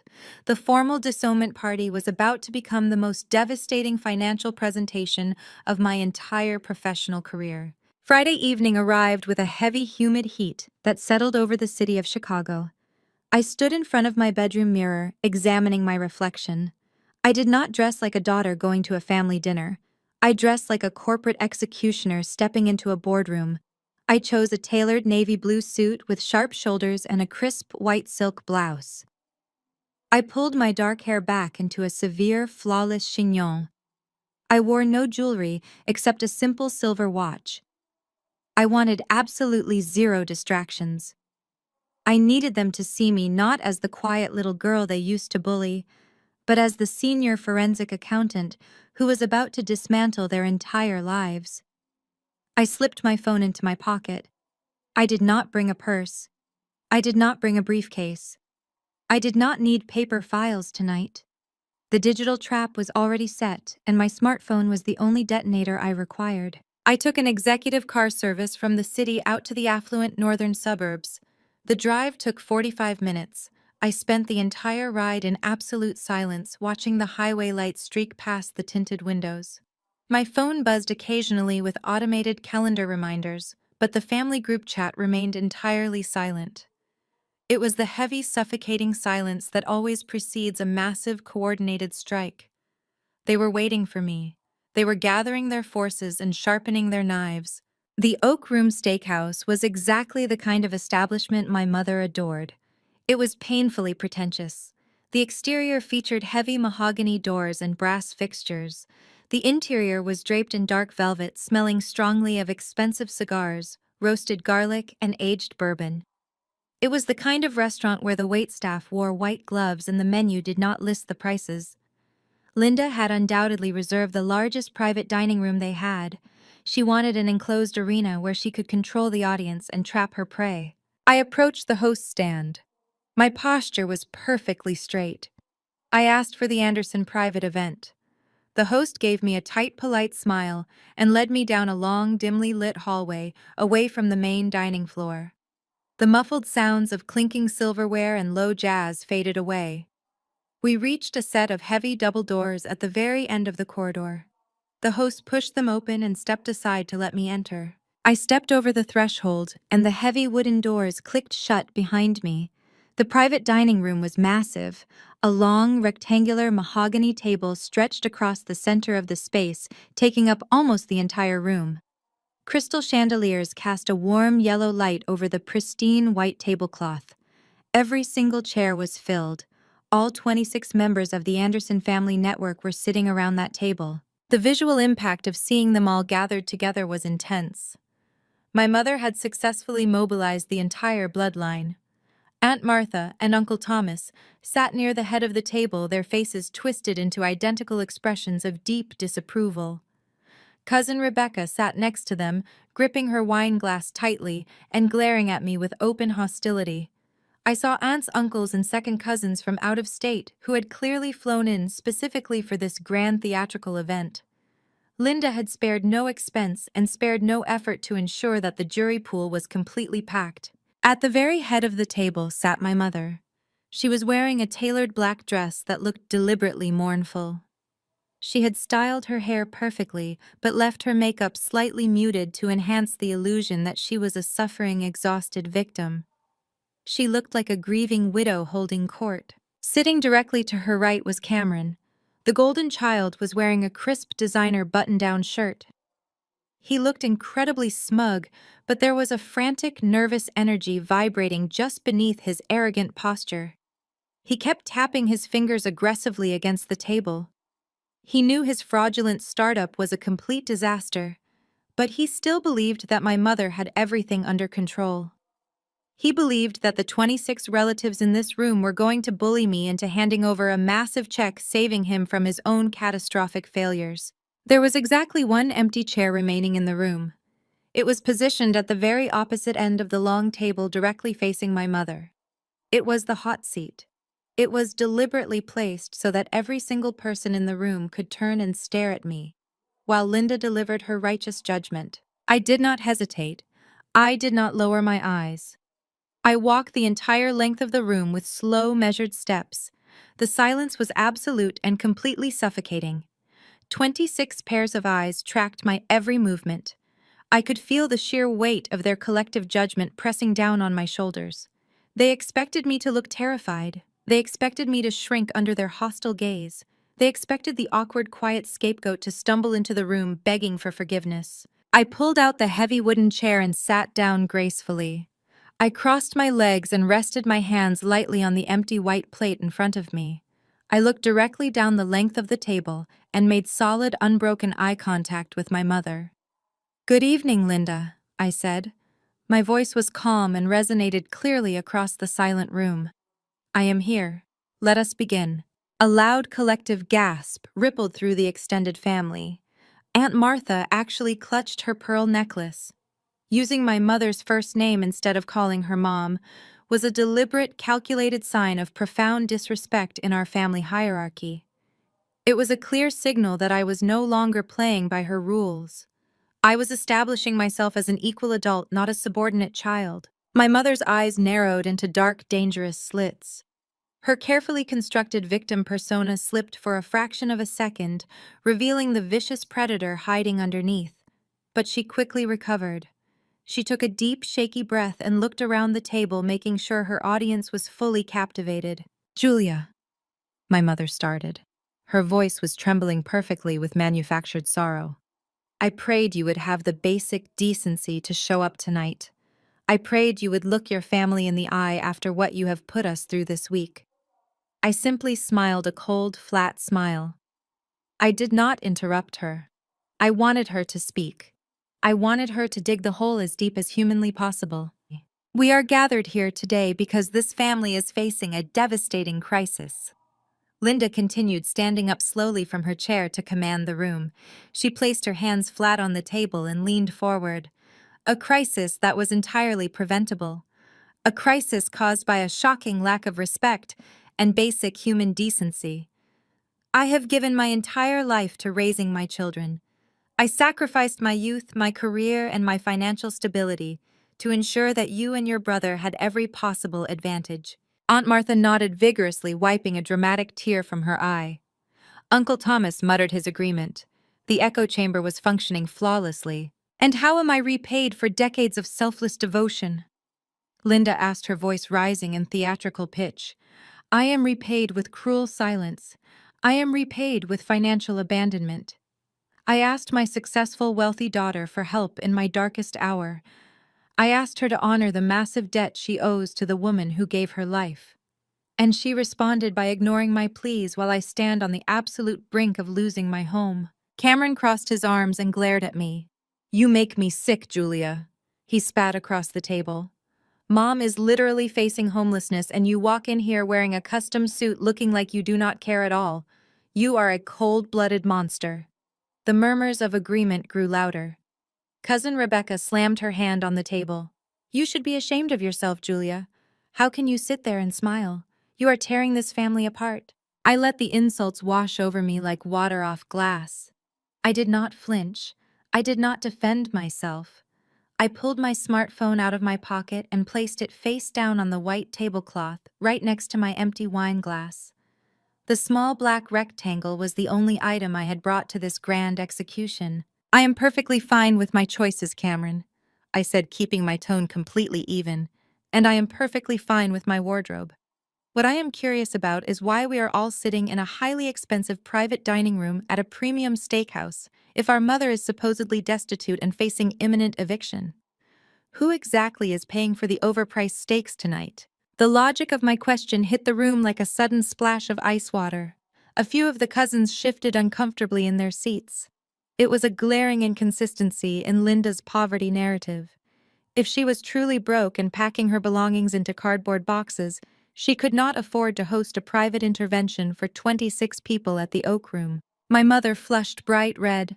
Do not try to deflect your guilt onto me, she snapped sharply. Your Uncle Thomas generously offered to host this dinner because he loves this family and wants to save it from your destructive selfishness. I glanced at Uncle Thomas. He puffed out his chest, looking incredibly proud of his role as the wealthy savior of the evening. It was pathetic how easily she manipulated them all. She was using his money to fund her own extortion operation. This is an intervention, Julia, Linda declared, pointing a manicured finger directly at my face. We are not here to negotiate. We are here to give you one final chance to redeem yourself. You will write a check tonight for the exact amount you owe me. You will cover the $467,000 to save my home and compensate me for my lifelong sacrifices.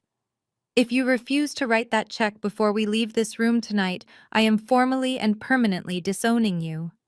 You will be cut off from this bloodline forever. You will have no mother, no brother, and no family. The threat hung heavily in the air. The absolute finality of her words was designed to break me. 26 people stared at me, waiting for the inevitable surrender. They waited for the tears. They waited for the apologies. They waited for me to reach into my pocket for a checkbook. I picked up my phone and turned the screen over. The quiet confidence in my movements made the room grow completely silent. The trap was fully sprung, and every single person in the room was exactly where I needed them to be. My fingers rested lightly on the smooth glass of my phone screen. I did not unlock it yet. I simply let it sit there on the pristine white tablecloth, acting as a silent anchor in the middle of the escalating storm. My mother misinterpreted my quiet stillness. She thought I was hesitating. She assumed the overwhelming presence of 26 glaring relatives had finally broken my corporate armor. In her twisted mind, she believed I was preparing to open my banking application and surrender. Sensing absolute victory, Linda decided to deliver the final crushing blow. She needed to ensure my submission was complete and publicly humiliating. She stood up taller at the head of the table and brought a perfectly manicured hand to her chest. She let out a ragged theatrical sob that echoed loudly against the velvet walls of the private dining room. Look at her sitting there with her phone, Linda cried out, turning her head to address the aunts and uncles directly. She is probably calculating her net worth right now. She is doing the cold math on my suffering. That is what she is. A cold, calculating monster who views her own family as nothing more than a negative line item on a spreadsheet. Aunt Martha reached across the table and placed a comforting hand over Linda's arm. My mother leaned into the touch, soaking up the unearned sympathy like a sponge. I sacrificed my entire youth for that girl, Linda wailed. The tears flowing down her cheeks were genuinely impressive. She had likely spent hours practicing this exact performance in her bathroom mirror. I worked my fingers to the bone to make sure she had clothes on her back and food in her stomach. I gave up my 20s. I gave up my dreams. I poured every ounce of love I had into raising her. And how does she repay me? She moves to a luxury high-rise in Chicago and watches me drown. She is perfectly fine watching the bank rip my home away from me. She wants to see me sleeping on the cold streets. The sheer level of projection was breathtaking. She was the one who had drained her home equity to fund a fraudulent lifestyle. She was the one who had stolen from an elderly woman. Yet she stood there in a designer black dress, eating premium steak paid for by my uncle, loudly claiming she was a helpless martyr. She has always been like this.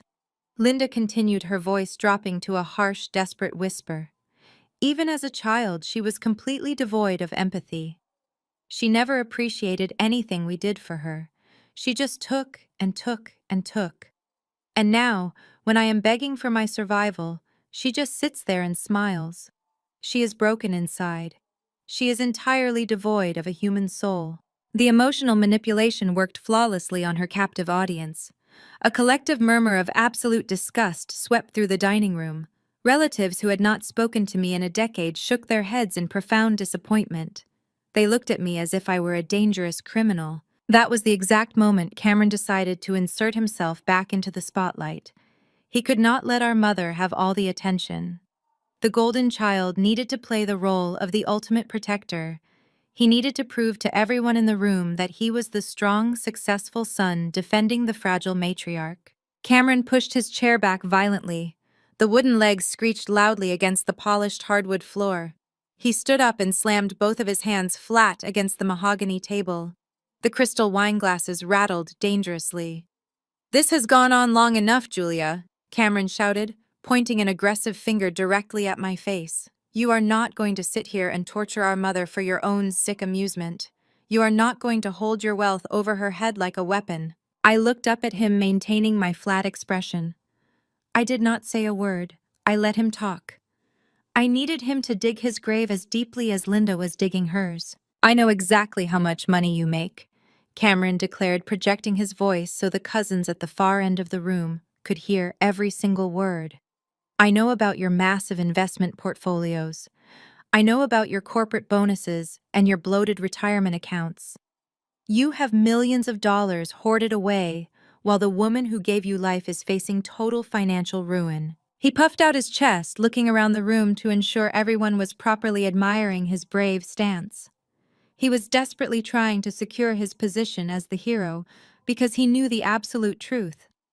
He knew the money he was demanding was going to cover his own catastrophic financial crimes. "You are going to make this family whole tonight, Julia," Cameron demanded. His voice was thick with unearned authority. "You are not just paying the $467,000 you owe Mom. You are going to liquidate whatever investment portfolios you need to ensure she never has to worry about money ever again. You are going to set up an irrevocable trust for her care, and you are going to fund it immediately." The sheer audacity of his demand was staggering. He was actually trying to force me to set up a trust fund for the woman who was currently facing federal prison for embezzling from an actual trust fund. "And if you refuse to do the right thing, I will make you pay through the legal system," Cameron threatened, stepping around his chair to move closer to me. "I have spoken to my startup attorneys. We are preparing to file a massive civil lawsuit against you for elder abuse. We will prove that you financially abandoned a dependent senior citizen. We will drag your name through the mud. We will contact your firm. We will contact your clients. We will not stop until you are completely ruined and Mom gets every single penny she deserves." He stood there breathing heavily, completely consumed by his own fabricated bravado. He actually believed his threats were intimidating. He believed the threat of a fake elder abuse lawsuit would terrify a senior forensic accountant. The room erupted. Cameron's speech acted as a massive catalyst for the entire extended family. The restrained hostility suddenly boiled over into open aggressive warfare. The intervention transformed into a chaotic verbal dogpile. Uncle Thomas stood up, raising his voice over the rising din. "Listen to your brother Julia. He is the only one making any sense right now. You are acting like a spoiled brat. You need to open your banking app on that phone right now and transfer the funds. We are not leaving this restaurant until we see the confirmation screen." Cousin Rebecca leaned across the table, her face flushed with anger. "You are a greedy witch," she spat. "I cannot believe we share the same blood. You sit in your ivory tower and look down on us like we are trash. Aunt Linda deserves that money. She earned it by putting up with your miserable attitude for 18 years. Aunt Martha chimed in, her voice shrill and piercing. "You are an absolute disgrace to your late father's memory. If he were alive today, he would be utterly sickened by your behavior. He would disown you himself. How dare you treat his widow this way? You are a monster." The noise level in the private dining room became deafening. 26 people were shouting at me simultaneously. The aunts were crying out about family loyalty and blood debts. The uncles were demanding immediate financial compliance. The cousins were hurling vicious insults, calling me a narcissist, a sociopath, and a failure as a human being. "Pay the money," someone shouted from the back of the room. "Write the check right now," another voice demanded. "You owe her your life," Aunt Martha screamed. The tension in the room was absolutely suffocating. The air felt thick and heavy with collective rage. They were foaming at the mouth, aggressively demanding that I surrender my hard-earned wealth to satisfy a fabricated debt. They were united in their absolute certainty that I was the villain. They were completely blinded by Linda's masterful manipulation and Cameron's aggressive posturing. I sat perfectly still in the center of the raging storm. I did not flinch when Uncle Thomas pounded his fist on the table. I did not look away when Cousin Rebecca pointed a shaking finger at my face. I did not react when my mother let out another dramatic wailing sob. I let the fury reach its absolute zenith. I let them exhaust their vocabularies of hate. I let them push their self-righteous demands to the breaking point. I needed every single person in that room to fully commit to Linda's fraudulent narrative. I needed them to put all of their chips on the table. The screaming continued for 5 full minutes. It was a relentless barrage of coordinated psychological abuse. It was the exact same dynamic I had endured for my entire childhood, but magnified to an industrial scale. Finally, the shouting began to taper off. They were running out of breath and running out of insults. They realized that their aggressive tactics were not producing the desired result. I was not crying, I was not begging, I was simply watching them. Uncle Thomas was breathing hard, his face a dark shade of purple. "Well, Julia," he demanded, his voice rough and aggressive. "What is it going to be? Are you going to be a decent human being and wire the money, or are we leaving you behind forever?" The room fell into a tense, heavy silence. Everyone stared at me, waiting for my response. My mother looked at me from the head of the table, her eyes burning with triumphant expectation. Cameron stood beside her, crossing his arms and smirking. They truly believed they had won. They believed the sheer weight of 26 angry relatives had finally crushed my spirit. I slowly uncrossed my legs. I reached out and placed my hand firmly over my smartphone. The smooth glass felt cool against my palm. The time for observing was officially over. The trap had closed. I took a slow, deep breath. I looked directly at my mother and then shifted my gaze to my arrogant brother. I was about to unleash a financial shockwave that would completely incinerate their entire lives. "I am not writing a check tonight," I said, my voice slicing through the heavy silence like a razor blade. "I am not wiring any funds. And I am certainly not funding an irrevocable trust for a woman who is currently facing federal prison time for felony embezzlement." The words hung in the air, freezing the blood in their veins. The grand execution was about to be abruptly, violently reversed. I picked up my phone and unlocked the screen. The Anderson Family Network group chat was already open and waiting. I had a very specific image saved to my clipboard. It was time to show the entire family exactly what the golden child and the perfect matriarch had been hiding in the dark. It was time for the photo drop. My thumb rested lightly on the smooth glass of my smartphone screen. The Anderson Family Network group chat was open and ready. The room was absolutely silent, waiting for my ultimate surrender. My mother sat at the head of the table, radiating arrogant triumph. Cameron stood beside her, practically vibrating with unearned victory. They truly believed they had pushed me past my breaking point. They thought the sheer weight of 26 screaming relatives had shattered my corporate armor and reduced me to a terrified child. I did not break character. I did not shed a single tear. I did not raise my voice to match their chaotic energy. I simply tapped the small blue arrow on my screen. The file uploaded instantly. A soft digital swoosh echoed lightly from my device. Less than a second later, a synchronized chorus of chimes rings, and aggressive vibrations erupted across the massive mahogany dining table. 26 smartphones received the exact same notification at the exact same time. The sudden wave of electronic noise sliced through the heavy, suffocating tension in the room. People instinctively reached into their pockets and designer purses. The coordinated verbal assault against me paused completely as human curiosity took over. Uncle Thomas was the first to unlock his screen. Aunt Martha frantically dug through her clutch to find her reading glasses. Cousin Rebecca stopped glaring at me and looked down at her device. I sat perfectly still and watched the digital bomb detonate. I had not sent a long, angry paragraph defending my character. I had not sent an emotional plea for understanding. I had uploaded a single high-resolution photograph. It was a masterfully constructed forensic collage that laid their absolute ruin bare for everyone to see. The top half of the image was a crystal-clear scan of the official bank notice of default. It clearly showed Linda's home equity line of credit. The legal warning of imminent foreclosure was impossible to miss. The principal balance owed to the bank was circled in bright red ink, exactly $200,000. The bottom half of the image was the true lethal weapon. It was a certified high-definition copy of the wire transfer authorization form. It clearly displayed the movement of $267,000 directly out of the Ruth Anderson Irrevocable Medical Trust.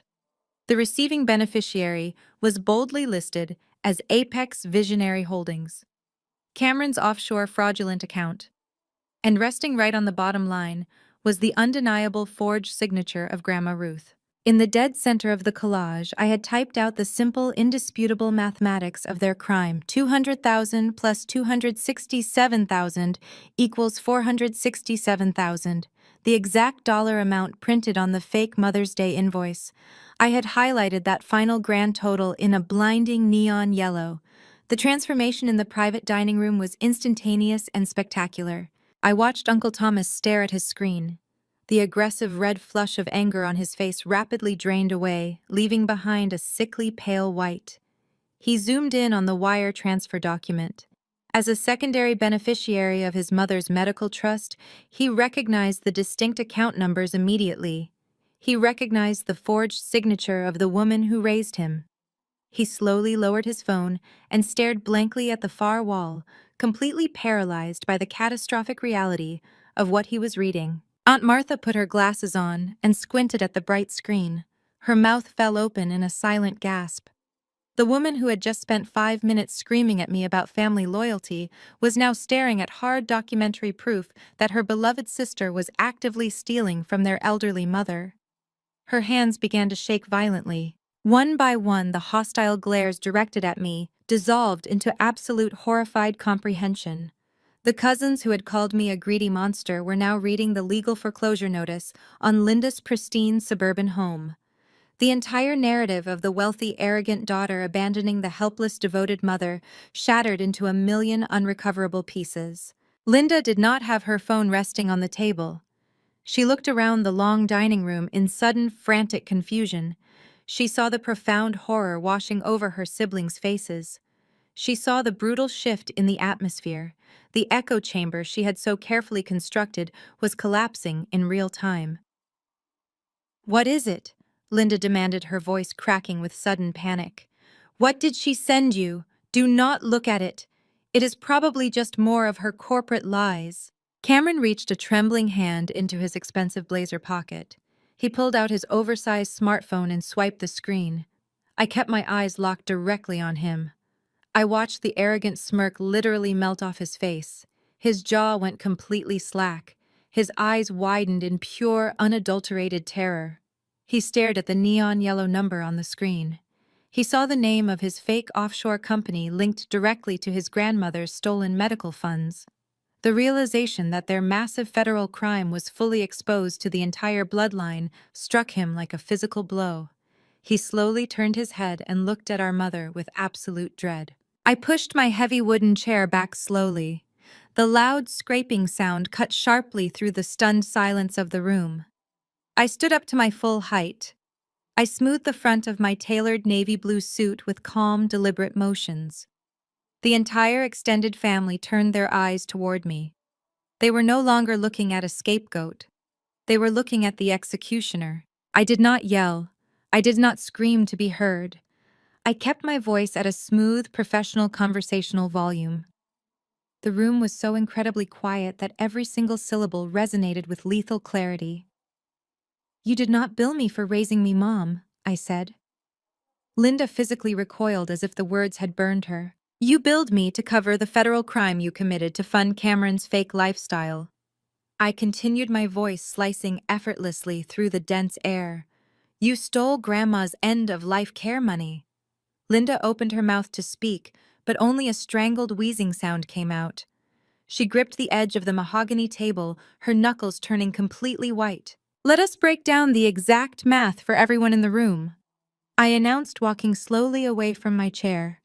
I paced deliberately along the edge of the long table, ensuring every single relative heard the unvarnished truth. 18 months ago, Linda mortgaged her paid-off home to give Cameron $200,000 for his startup company. Cameron took that money and blew it on luxury cars, international vacations, and failed cryptocurrency investments. He lost every single penny. I paused and looked directly at Uncle Thomas. He was staring at my mother with a look of pure lethal betrayal. When the bank came calling, Linda realized she was going to lose her house. I continued maintaining my steady, measured pace. But Cameron needed more money to keep his fake business alive. So Linda went to the only other source of wealth available. She went to the irrevocable medical trust, designed to keep your mother in her luxury assisted living facility. Linda forged Grandma's signature and illegally wired $267,000 to an offshore account in the Cayman Islands, controlled entirely by Cameron. "That is a lie!" Linda shrieked. Her voice was shrill and completely unhinged. "She is fabricating those documents. She is trying to destroy this family." No one jumped to defend her. No one offered a comforting hand. The aunts and uncles were staring at the highly detailed bank records on their glowing screens. The routing numbers, the official bank letterheads, the exact dates, the evidence was entirely bulletproof. "The state auditors are scheduled to review Grandma's medical trust on May 28th. I stated, bringing the devastating timeline into the light. "That is exactly 14 days from now. When the auditors open the ledger, they will immediately notice the missing $250,000. Linda and Cameron are facing imminent federal indictments for felony embezzlement and elder financial abuse." I stopped pacing and turned to face the entire room. "That is why you all received that ridiculous Mother's Day invoice," I said, sweeping my gaze across the stunned faces of my cousins. Linda needed exactly $467,000 to stop the bank foreclosure and replace the stolen medical funds before the state auditors arrived. She thought she could use all of you as a weapon. She manipulated you into organizing this grand intervention because she desperately needed to extort my hard-earned money to keep herself and her golden child out of federal prison. A heavy, suffocating silence settled over the private dining room. The sheer magnitude of the betrayal hung over the mahogany table. The relatives who had spent the last 20 minutes screaming at me were now forced to confront the horrifying reality that they had been used as attack dogs by a desperate criminal. They had viciously bullied the only innocent person in the room. I looked directly at my brother. Cameron was sweating profusely. He was breathing in rapid, shallow gasps. The fake visionary entrepreneur was reduced to a terrified dependent staring down the barrel of a lengthy prison sentence. "I do not owe you a single dime, Linda," I said, my voice dropping to a low, chilling register. "I did not abandon this family. You destroyed it all on your own. You gambled your home and you stole from your own mother to protect a complete fraud." I reached down and picked up my smartphone from the table. I slipped it smoothly into the pocket of my blazer. I had delivered the truth. The forensic audit was complete. The illusion was permanently shattered. I turned my back on my mother and began walking toward the heavy double doors. The trap had closed exactly as designed, and I was walking away completely free. I reached for the heavy brass handles of the double doors. Before I could push them open, the absolute silence behind me violently shattered. It did not break with the sound of my mother's tears or my brother's arrogant threats. It broke with the booming, furious voice of Uncle Thomas. "These are the exact routing numbers." Uncle Thomas roared. The sound of his heavy fists slamming against the mahogany table made the crystal water glasses violently clatter. "Do not even try to deny it, Linda. I am a secondary beneficiary on that exact medical trust. I receive the sanitized annual summary reports. I know that 9-digit routing number by heart. It matches perfectly." I paused with my hand resting on the cool brass door handle. I did not turn around to face them. I simply stood there and let the chaotic symphony of their destruction wash over me. I wanted to hear the exact moment the entire family hierarchy completely inverted itself. "It is a forgery!" my mother shrieked. Her voice was shrill and cracking with raw animal panic. "Julia is a professional accountant. She knows how to manipulate digital files. She probably used Photoshop to change the numbers. She is trying to frame me because she is jealous of Cameron." "Do not insult my intelligence!" Uncle Thomas yelled back. The sound of a chair scraping aggressively against the floor echoed through the large room. "I am looking at a certified bank wire transfer document. This has the official corporate watermark of the Cayman Islands financial institution. You cannot Photoshop a highly regulated offshore routing sequence. You stole from our mother, Linda. You stole from an 82-year-old woman who trusted you." "She is lying," Linda wailed desperately. "Cameron, tell them. Tell them your sister is a liar." But the golden child was completely abandoning ship. The sheer pressure of 24 furious relatives turning their collective rage toward him shattered his fragile ego. Cameron was not a brilliant visionary. He was a deeply cowardly dependent.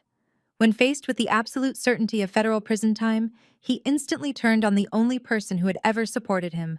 "I did not know where the money came from," Cameron shouted. His voice was high-pitched and trembling with pure terror. "Mom just wired it to my business account. I swear to God I thought it was an early inheritance payout. I did not know she was stealing from Grandma Ruth. She told me the house was generating passive income." "You spineless little rat!" Cousin Rebecca screamed across the table. "You bought a matte black Porsche while Grandma was sitting in her care facility. You posted photos from 5-star resorts in Tulum while Aunt Linda was begging us to pay her overdue property taxes. You are both completely disgusting." Aunt Martha stood up, her voice cut through the shouting with an icy, lethal precision. "2 weeks ago you sat in my living room, Linda. You drank my wine and you cried on my shoulder. You told me you were going to be sleeping in your car because your cruel corporate daughter refused to help you, and the entire time you were actively covering up a $250,000 federal embezzlement. You weaponized our love for you. You manipulated us into attacking Julia." "Martha, please listen to me," Linda begged. The sound of her desperate pleading was pathetic. "I was just trying to protect my son. I was trying to save our family." "You do not have a family anymore," Aunt Martha stated coldly. "You are a thief. You are an abuser. And you are going to federal prison." I pushed the heavy brass handles downward. The thick wooden doors swung open, revealing the quiet, dimly lit hallway of the restaurant. I stepped out of the private dining room and let the doors click firmly shut behind me. The heavy wood instantly muffled the sound of 24 people violently tearing my mother and brother apart. The screaming faded into a dull, distant hum. I walked down the long carpeted corridor. The air smelled of expensive roasted garlic and aged bourbon, but my lungs finally felt completely clear. The suffocating weight I had carried on my chest for my entire 33 years of existence was entirely gone. I passed the host stand. The host gave me a polite nod, having absolutely no idea that a massive financial crime syndicate had just been dismantled in the back room of his establishment. I stepped out of the mahogany front doors and into the humid Chicago night air. The city felt electric. The bright streetlights reflected off the damp pavement. My executive car service was waiting exactly where I had requested. The driver stepped out and opened the rear door for me. I slid into the luxurious leather seat and let the cool air conditioning wash over my face. "Back to the city center, miss," the driver asked, looking at me through the rearview mirror. "Yes, please," I replied smoothly. "Take the scenic route. There is absolutely no rush tonight." The heavy luxury vehicle pulled seamlessly away from the curb. I settled deep into the soft leather seat. I reached into my tailored suit pocket and retrieved my smartphone. The physical device felt warm against my palm. I unlocked the screen. The brightness illuminated the dark back seat of the car. I opened the Anderson Family Network group chat. The digital exodus was already beginning. The group chat interface, which had been a relentless source of toxic anxiety and coordinated bullying for the past 5 years, was rapidly transforming into a digital graveyard. Uncle Thomas was the very first to strike. He did not leave quietly. He posted a final scorching message directly into the main feed. "I am contacting my personal attorneys first thing tomorrow morning, Linda. You are no longer welcome in my home. You are no longer welcome at any family gathering. Do not ever attempt to contact me or my children again. You are entirely dead to us." The notification appeared instantly below his message. "Thomas Anderson has left the group." Aunt Martha followed less than 10 seconds later. "May God forgive you for what you did to our mother, because I absolutely never will. You are a vile, manipulative thief. I am deeply ashamed to share your last name. Martha Anderson has left the group." The dam completely broke. The relatives who had spent the entire week hurling vicious insults at my voicemail inbox were now desperately scrambling to sever all ties with the sinking ship. The notifications began rolling down my screen in a rapid, continuous cascade. It was a rhythmic, satisfying digital waterfall. Cousin Rebecca has left the group. Uncle Richard has left the group. Aunt Carol has left the group. Cousin David has left the group. They did not just exit the chat. They systematically dismantled Linda's entire social support network. I watched the read receipts and the active status indicators turn gray. Every single time a relative exited the group chat, they immediately blocked Linda's phone number. They blocked Cameron's phone number. They severed connections on every single social media platform. The massive army of flying monkeys that my mother had so carefully cultivated and weaponized against me was turning around and marching directly out of her life forever. The messages preceding the exits were short, brutal, and entirely finalizing. "You are a disgrace to this family. Do not ever call my house again. Enjoy federal prison, Cameron. I hope you lose the house, Linda." The notification chimes rang out in the quiet luxury car like a steady, triumphant heartbeat. I sat there in the dark, watching the numbers dwindle. The Anderson Family Network had started the evening with 26 active participants. Within 15 minutes of my departure from the Oak Room Steakhouse, the participant count plummeted aggressively. It dropped to 20, then it dropped to 15, then 10, then 5. The sheer speed of the abandonment was breathtaking. My mother had built her entire identity on being the beloved, respected matriarch of the Anderson family. She thrived on the attention and the perceived power she held over the extended bloodline. She believed her social capital was completely untouchable. I had just watched that entire social capital burn to the ground in less than 20 minutes. She was being entirely erased from the family tree by the very people she had invited to my execution. The participant count finally settled. I stared at the screen. The active member list showed exactly 3 people remaining in the chat. There was Linda, there was Cameron, and there was me. I waited for a moment, expecting one of them to type a desperate excuse or hurl a final pathetic insult, but the typing indicator never appeared. They were completely paralyzed. They were sitting alone in a private dining room surrounded by empty chairs and half-eaten expensive steaks, fully realizing that their lives were completely over. They had absolutely nobody left to manipulate. Their audience was gone.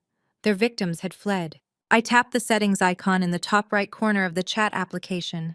I scrolled down to the bottom of the menu. I hovered my thumb over the bright red button that read Leave Group.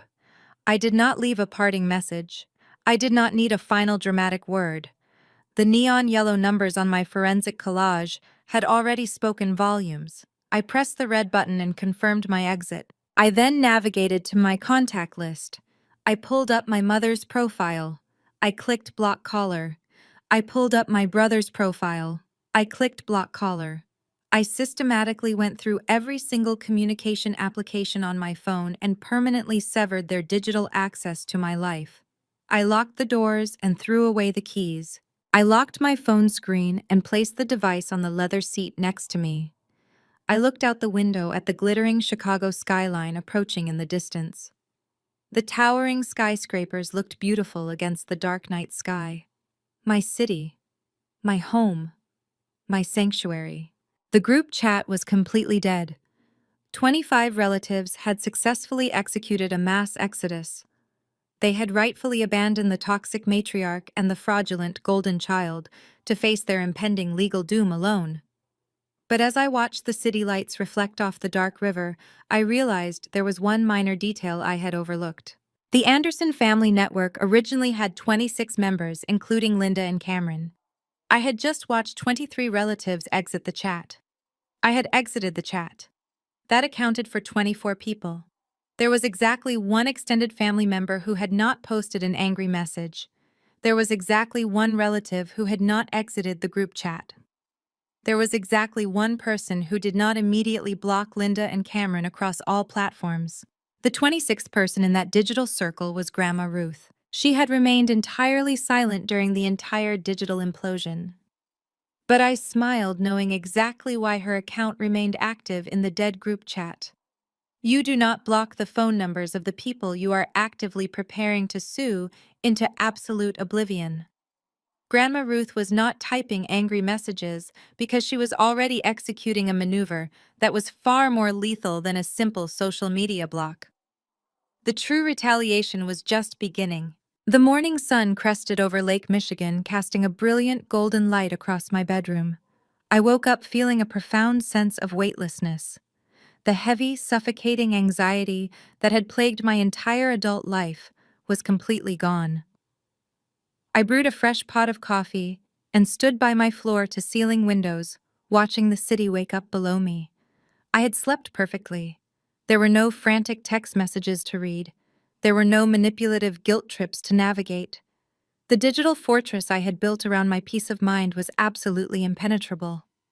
But while I was enjoying my quiet morning, the ultimate consequences of my mother's actions were already being executed with lethal precision across the suburbs. I knew exactly why Grandma Ruth was the 26th person in the chat who did not immediately block Linda. Blocking someone is a defensive maneuver. It is a shield used to protect yourself from incoming toxicity. Grandma Ruth did not need a shield because she was actively dropping a nuclear bomb. You do not block the phone numbers of the people you are currently dragging into federal court. You keep the lines of communication wide open so your attorneys can serve them with official legal notices. Ruth had been fully briefed by me 2 days prior. She had not spent Friday evening crying over the betrayal. She had spent it sitting in her luxury suite alongside her late husband's ruthless estate lawyers, preparing a massive legal strike. At exactly 9 o'clock on Saturday morning, the legal avalanche hit Linda and Cameron with devastating force. Ruth's primary attorney, a shark of a litigator named Harrison, did not send a polite warning letter. He filed an emergency injunction in the county probate court, completely revoking Linda's status as the managing trustee of the Irrevocable Medical Trust. The court granted the injunction immediately based on the certified wire transfer evidence I had provided. Linda was officially stripped of her power over the family wealth. But losing her prestigious title was merely the opening salvo in a highly coordinated legal assault. Harrison did not stop at the local probate court. He marched the forged wire transfer documents and the detailed financial ledgers directly to the federal authorities. He formally filed comprehensive charges of felony embezzlement and elder financial abuse against both Linda and Cameron. Because the stolen funds crossed international borders into offshore Cayman Islands, accounts the crime triggered immediate federal jurisdiction. The FBI and the state prosecutors were handed a perfectly gift-wrapped indictment. Cameron thought he was a brilliant visionary who could outsmart the system. He learned very quickly that the Internal Revenue Service does not play games with offshore wire fraud. By noon on Monday, the federal authorities had completely frozen every single one of Cameron's corporate and personal bank accounts. The remaining fraction of his cryptocurrency portfolio was locked down. His matte black Porsche Panamera was seized by federal agents as an asset purchased with stolen funds. The arrogant startup founder was left standing on the sidewalk with absolutely nothing to his name. He could not even afford to hire a defense attorney.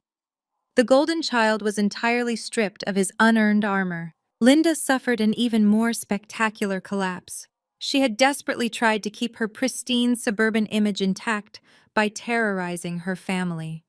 Now that image was being publicly incinerated. Because Ruth had originally co-signed the mortgage on Linda's colonial house decades ago to help her get established, Ruth's lawyers possessed the legal leverage to execute an immediate lien on the property. They filed a massive civil suit to recover the stolen $267,000, attaching the lawsuit directly to the deed of the house.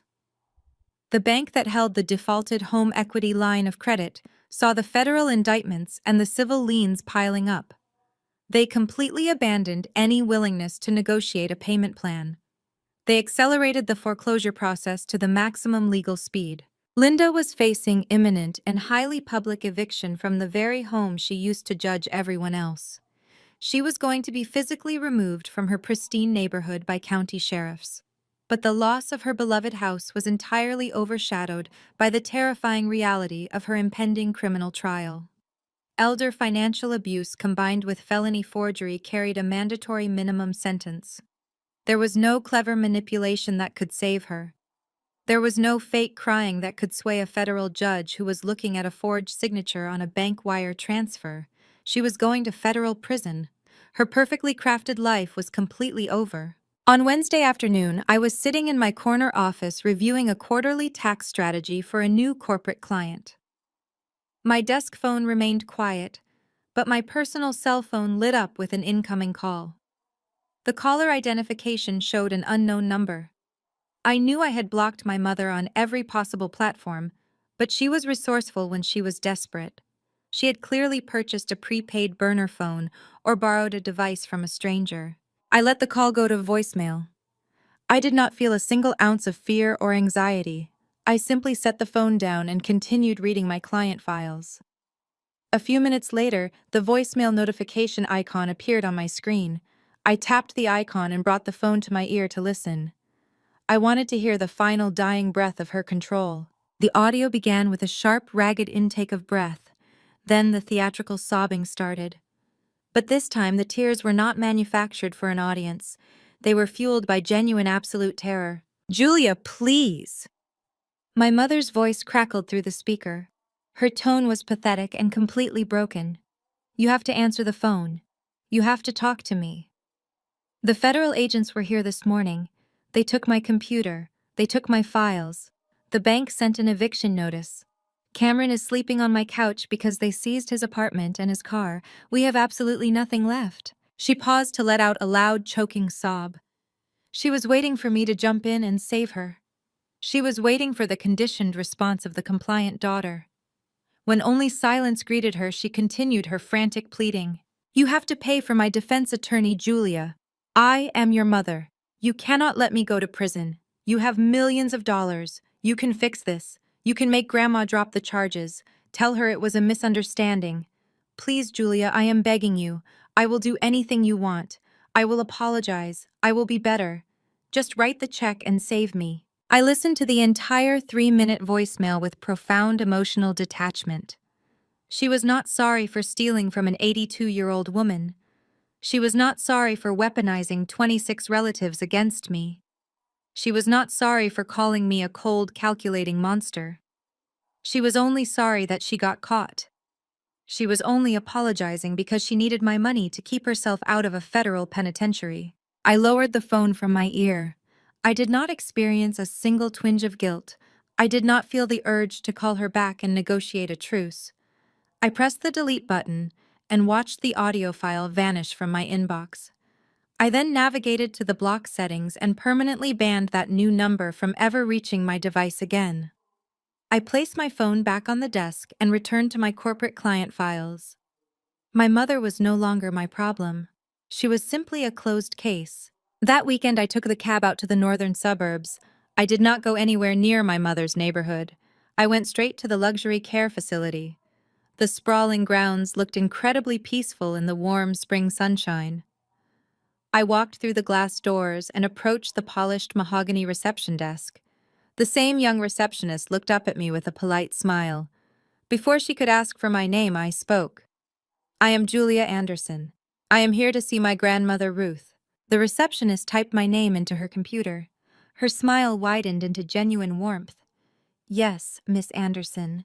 You are on the permanently approved VIP visitor list. You can go right up to room 412. I thanked her and walked down the quiet carpeted hallway. The air smelled of lavender and fresh linen. I knocked gently on the heavy wooden door. Come in, Ruth called out brightly. I stepped into the sunlit room. Grandma Ruth was sitting in her plush armchair by the window. She did not look frail or frightened today. She looked vibrant and completely at peace. She was wearing a beautiful floral blouse, and her silver hair was perfectly styled. A silver tea service was set up on the small table next to her, featuring 2 delicate porcelain cups and a plate of fresh pastries. Julia. She smiled, reaching her hands out to me. I was hoping you would come today. I walked over and hugged her tightly. The embrace felt incredibly grounding. I sat down in the chair opposite her and accepted the cup of hot tea she poured for me. The porcelain was warm against my hands. How are you feeling, Grandma? I asked, taking a sip of the fragrant tea. I feel absolutely wonderful, Ruth said, her blue eyes sparkling with sharp intelligence. Mr. Harrison called me this morning. The courts have officially frozen all of Linda's accounts. The embezzlement charges are moving forward swiftly. The trust is completely secure, and the facility administrators have assured me that I will never have to leave this room. She took a delicate sip of her tea and looked out the large window at the blooming gardens below. Your grandfather always said that the truth eventually balances the ledger. He was right. And he would be so incredibly proud of the woman you have become. You protected me, Julia. You protected this entire family from a terrible poison. I smiled and leaned back in my chair. We protected each other, Grandma, I said softly. We spent the next 2 hours talking about everything except Linda and Cameron. We talked about my design clients in the city. We talked about her favorite books. We talked about my grandfather's love for vintage architecture. We simply enjoyed each other's company without the heavy looming shadow of my mother's manipulation. For my entire life, I had been trapped in a toxic family hierarchy that demanded my absolute submission. I had been designated as the permanent scapegoat, forced to carry the emotional and financial burdens of a narcissistic mother and a fraudulent golden child. But I had finally broken the cycle.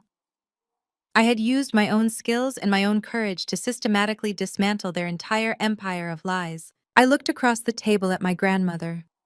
The afternoon sun cast a warm, golden glow over the peaceful room. I had not just survived the fire. I had mastered it. I had walked into the lion's den and walked out completely unscathed. I was financially secure, professionally successful, and finally surrounded only by people who truly valued my worth. The cost of raising a disappointment turned out to be the exact price of my absolute permanent freedom. Sometimes the heaviest debts we carry are the ones we never actually owed. For years, I was conditioned to believe that my worth was tied to my compliance and that standing up for myself was an act of betrayal. But the truth is, love should never be a transactional weapon. The greatest lesson I learned from dismantling my toxic family is that boundaries are not acts of cruelty, they are absolute acts of self-preservation. Manipulative people will always use your empathy and the heavy weight of family expectations to keep you trapped in their false narrative. They will project their own failures onto you and demand that you pay the price. But facts do not bend to gaslighting. Whether it is tracing a fraudulent financial ledger or recognizing a clear pattern of emotional abuse, the truth is always there if you are brave enough to look at it without flinching. You are not obligated to set yourself on fire to keep your abusers warm, even if those abusers happen to be your parents or your siblings. True security comes from financial autonomy, emotional clarity, and the courage to walk away from tables where respect is no longer being served. You have the right to audit your own life and cut off the connections that drain your spirit. Have you ever been handed an emotional bill you did not owe?